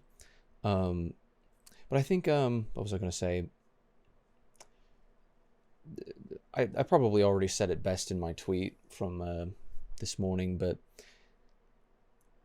reasonable minds can disagree on whether or not KYS actually has a discernible effect. I think it's too nuanced, it's too complicated to say outright that everybody should be held liable for telling someone something, because, you know, I don't know. I feel like we're reaching a bit of a point in internet culture, or human culture, where, you know, people will say some very edgy things, and they say the edgy things because they know that it'll garner like a certain amount of attention from people. You know, it's punchy. That's why they say it in the first place. But you know, KYS is one of the things that you could say that, you know, contextually can mean nothing. It can just mean a way of expressing anger towards something or someone. Oftentimes it's said to inanimate objects, and like, I don't know.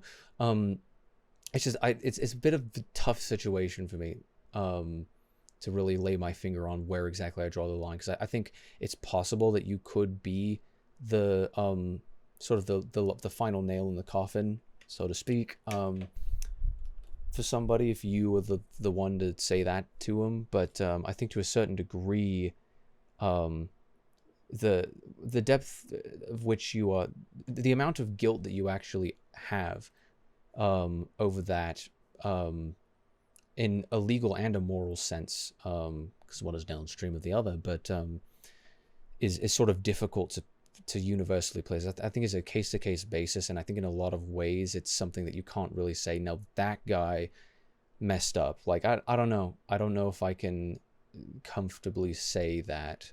But either way,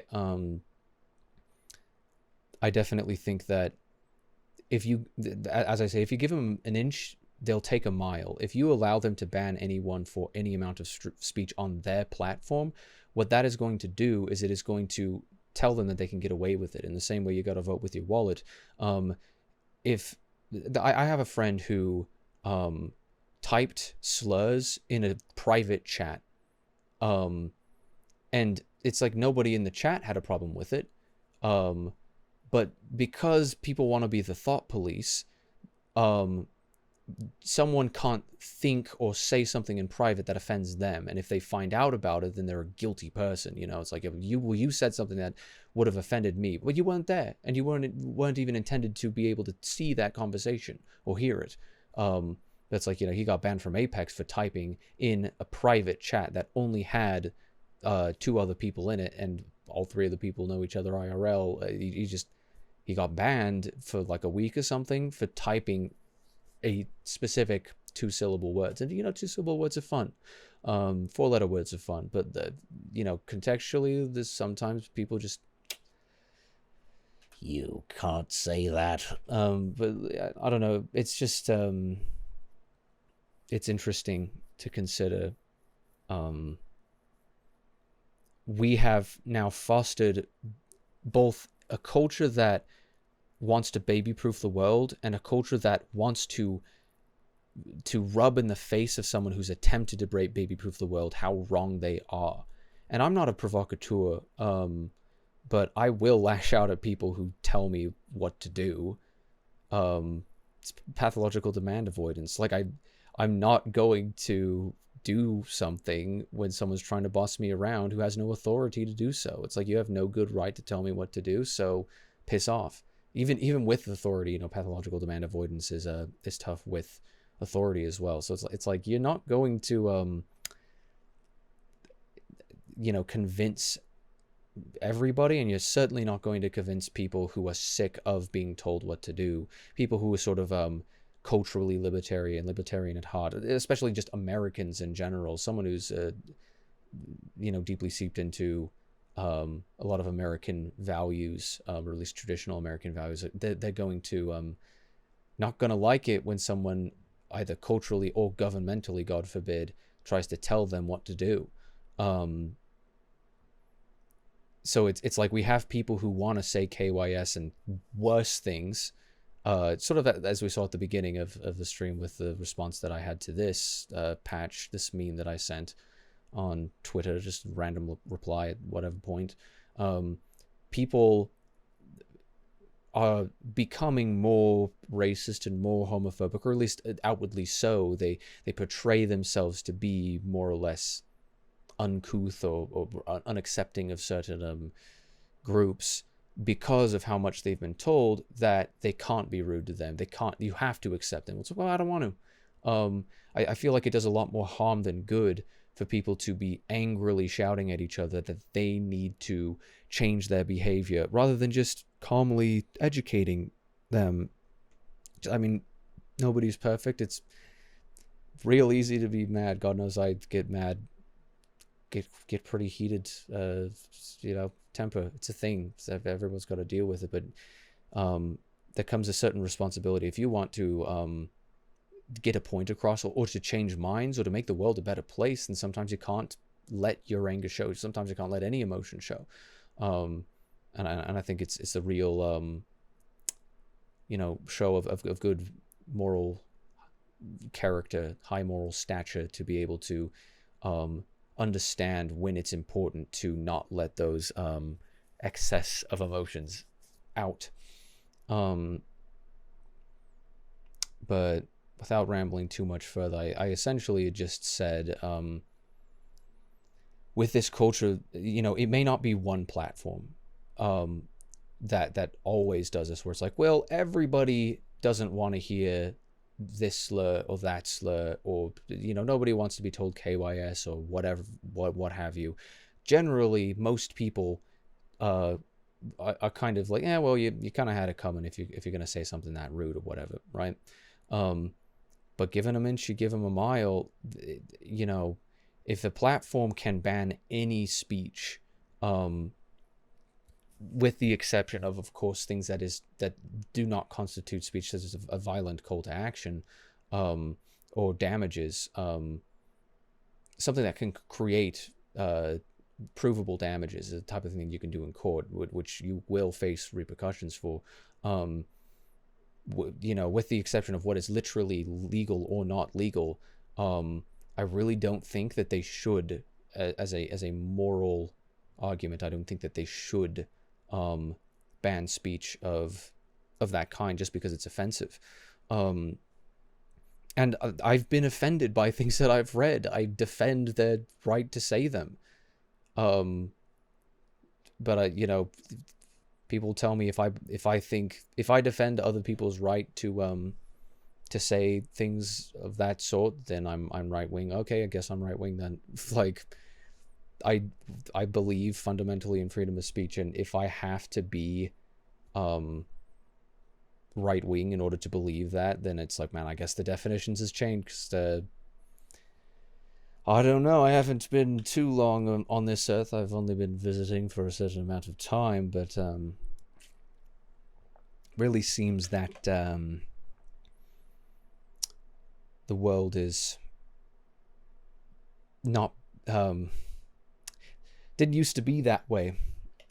You didn't used to have to be categorized as a right wing figure, which is a pejorative to some people. due to things like outgroup homogeneity bias. It's you can't say it, you can't do it. Like when people say right wing, they don't mean you have a certain set of beliefs that I disagree with. They mean you're an evil person. It's like I feel like we should be conflating that on either side. Because to a lot of right wingers, left wing just means stupid, and it's like I don't know, misinformed.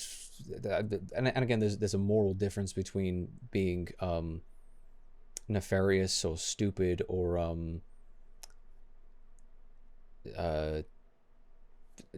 ignorance is, ignorance is frustrating, but it's not morally bad because it's like, oh, you didn't know better, why judge people for that? Anyhow,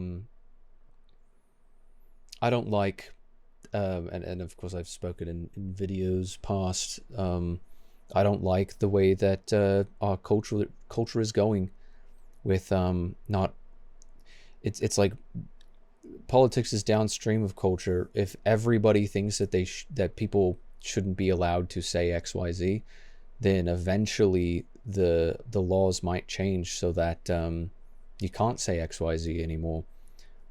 If the government has the ability to ban any speech that is protected, any protected speech is no longer protected. Well, it's on a private company. They can do what they want, but that instigates a culture that is against freedom of speech. And it's like, listen, I've been called slurs on Twitter. If you agree to the definition of slurs, if that's a thing that you even believe in, I don't know why I have to say that. Like I don't have to. It's just erroneous. It's an unnecessary statement. I've been called what most people's definitions of slurs is. People said that to me on Twitter. People have been terrible without calling me slurs, online and offline. They have a right to do that. Because they don't have a right for me to see it every single time. It's like I can avoid it as much as I want. I can block it, and then if you can, try and evade blocks and bans, then that can be a violation of the terms of service.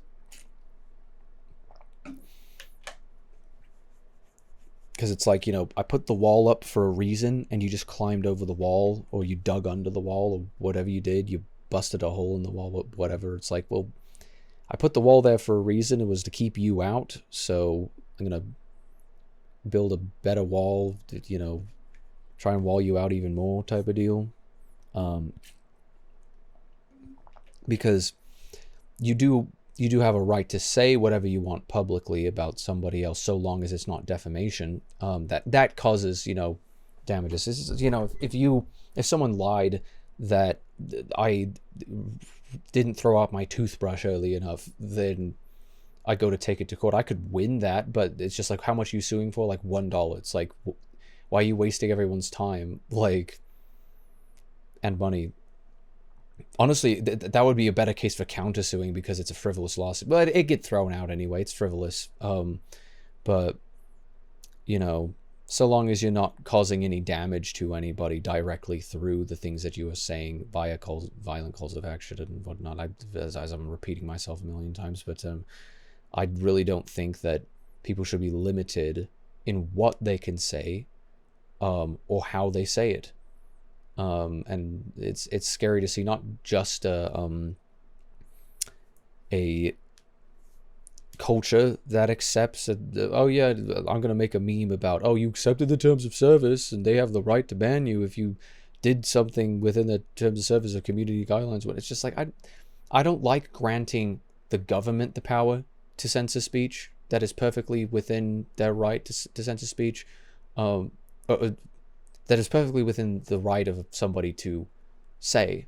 I don't like the government taking away the freedom of speech, and I don't like corporations infringing on freedom of speech. This is sort of where people will malign. Hey, there's the word of the day there. People will malign libertarians, where they're like, oh, you don't want big government, but we have to have a government of a certain size in order to prevent corporations from taking advantage and infringing upon the rights of the people. It's like, yeah, like my worldview accounts for that. Like I also understand the threat that corporations can have for on the rights of the citizenry. Like it's not lost on me, but it's not like I thought I had instant replay on this whole time. That would have been funny. So that would have actually like ended up dropping FPS or increasing temps or whatever. But regardless, I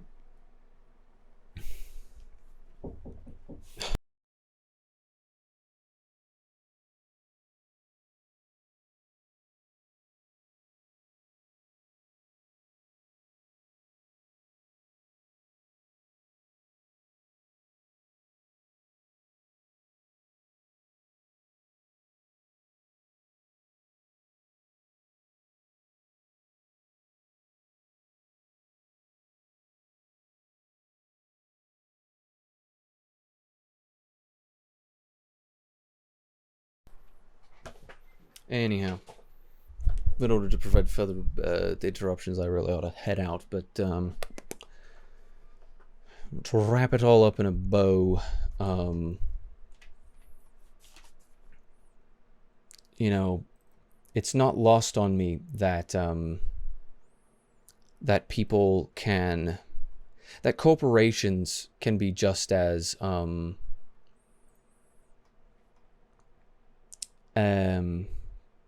infringing on people's rights as others can be, as the government can be, but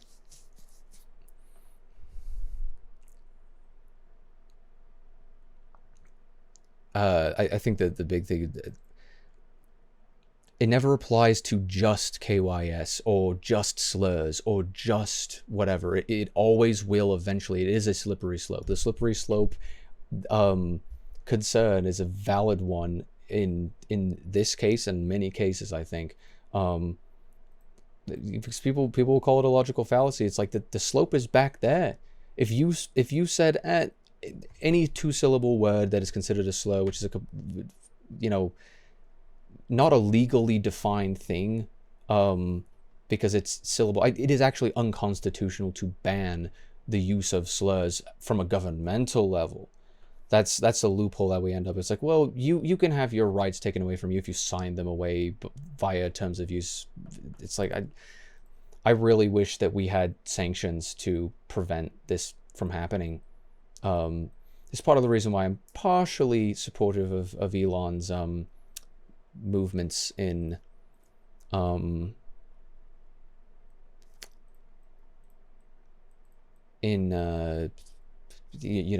over the platform and changing things up a little bit. And the tech giants decided that they didn't like that, and they pulled advertising from it because they don't like the fact that slurs can, or 2-syllable words, or like whatever, they're like, those are offensive words. We have to control the culture. We have to control the people. We have to create our cultural hegemony or whatever. Like, they want control. It's clear that they want control, and the people who are complicit to it, the people who are actively fighting with them to gain that control, and it's just morally bankrupt. I think a lot of the other decisions that Elon did with the platform were really stupid. Like, I actually could write a letter to Musk detailing all of the wrong things that he's done and the right things he's done. Like, I give me Twitter and I will raise it from the ground up, because so many of the issues with it, man, it's like Elon, in trying to fix problems that weren't broken, he broke things and introduced more problems on a technical level and on a operational level, a mechanical level. But either way, I think that the important part is it never applies to just KYS or just slurs or whatever. If they can ban you for speech at all, and especially if they can ban you for speech most people generally don't like, they will use it as leverage to ban you for speech that they don't like. They don't want you to say that, and that applies to political speech that attacks the candidates that they like, or the candidates that paid them to pretend to like them. Like this stuff is morally bankrupt. There's some genuinely evil people who are in control of a lot of the media that want to control people in this way. You know, just because you don't want to hear it doesn't mean they don't have the right to say it. They're just words. And it's like any amount of negative interaction, negative reaction that I've had to words said on me on the internet has been entirely me. It's because I am like autistic and sensitive. It gets to me, even though principally speaking, I don't like that that's the thing. I would change it if it were the case, but it's something that's deeply entrenched into my head that I can't really do much about it other than try to remain as strong as possible, because I want to be in control of my emotions. I don't want random people who will never know me to be in control of my emotions, because that, you know, that's empowering. Actually empowering is to do so. But it's like, because if I'm in control, then I only have myself to blame. If other people are in control of me, then I'm at the mercy of them. So it's like, if I allow that to bother me, then I'm going to be at the mercy of other people. And there are some genuinely evil people here. There's people who are good, there's people who are evil, and people in the middle. And that's definitely principles I believe in. The evil is real. Like, I don't know, people don't agree a lot of the time. There's no such thing as good or evil. You can't put a definition on that. It's like, I don't know. I think that taking pleasure in other people's pain is sort of the epitome of evil.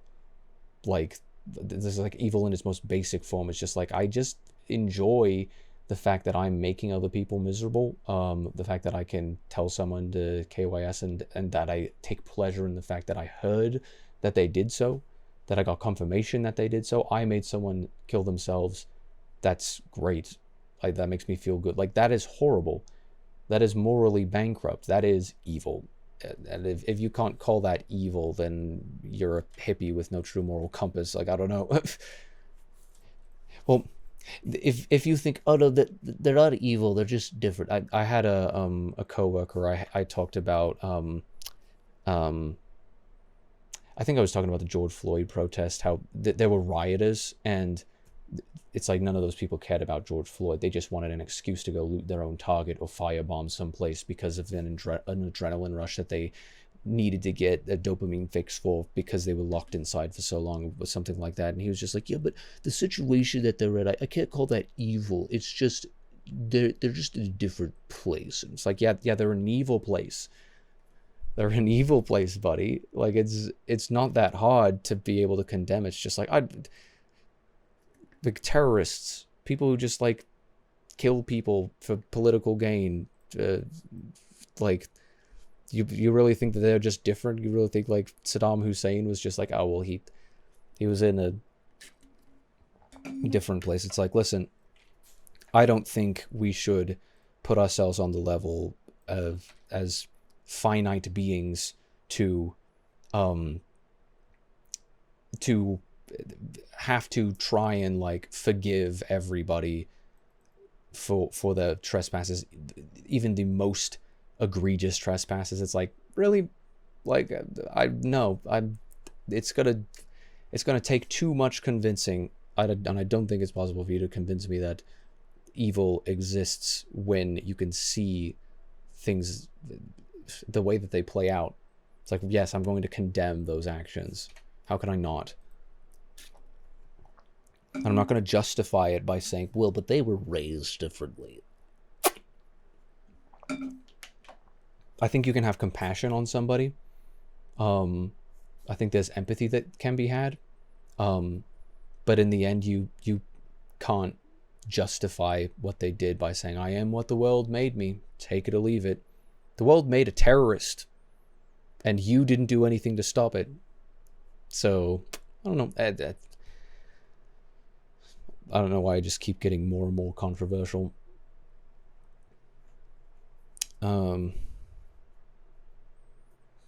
What's the big bow to wrap things up in here? I think it's the same conclusion, same frustrations that I've had previously with any online discussions, is grow thicker skin, because the world isn't going to coddle you.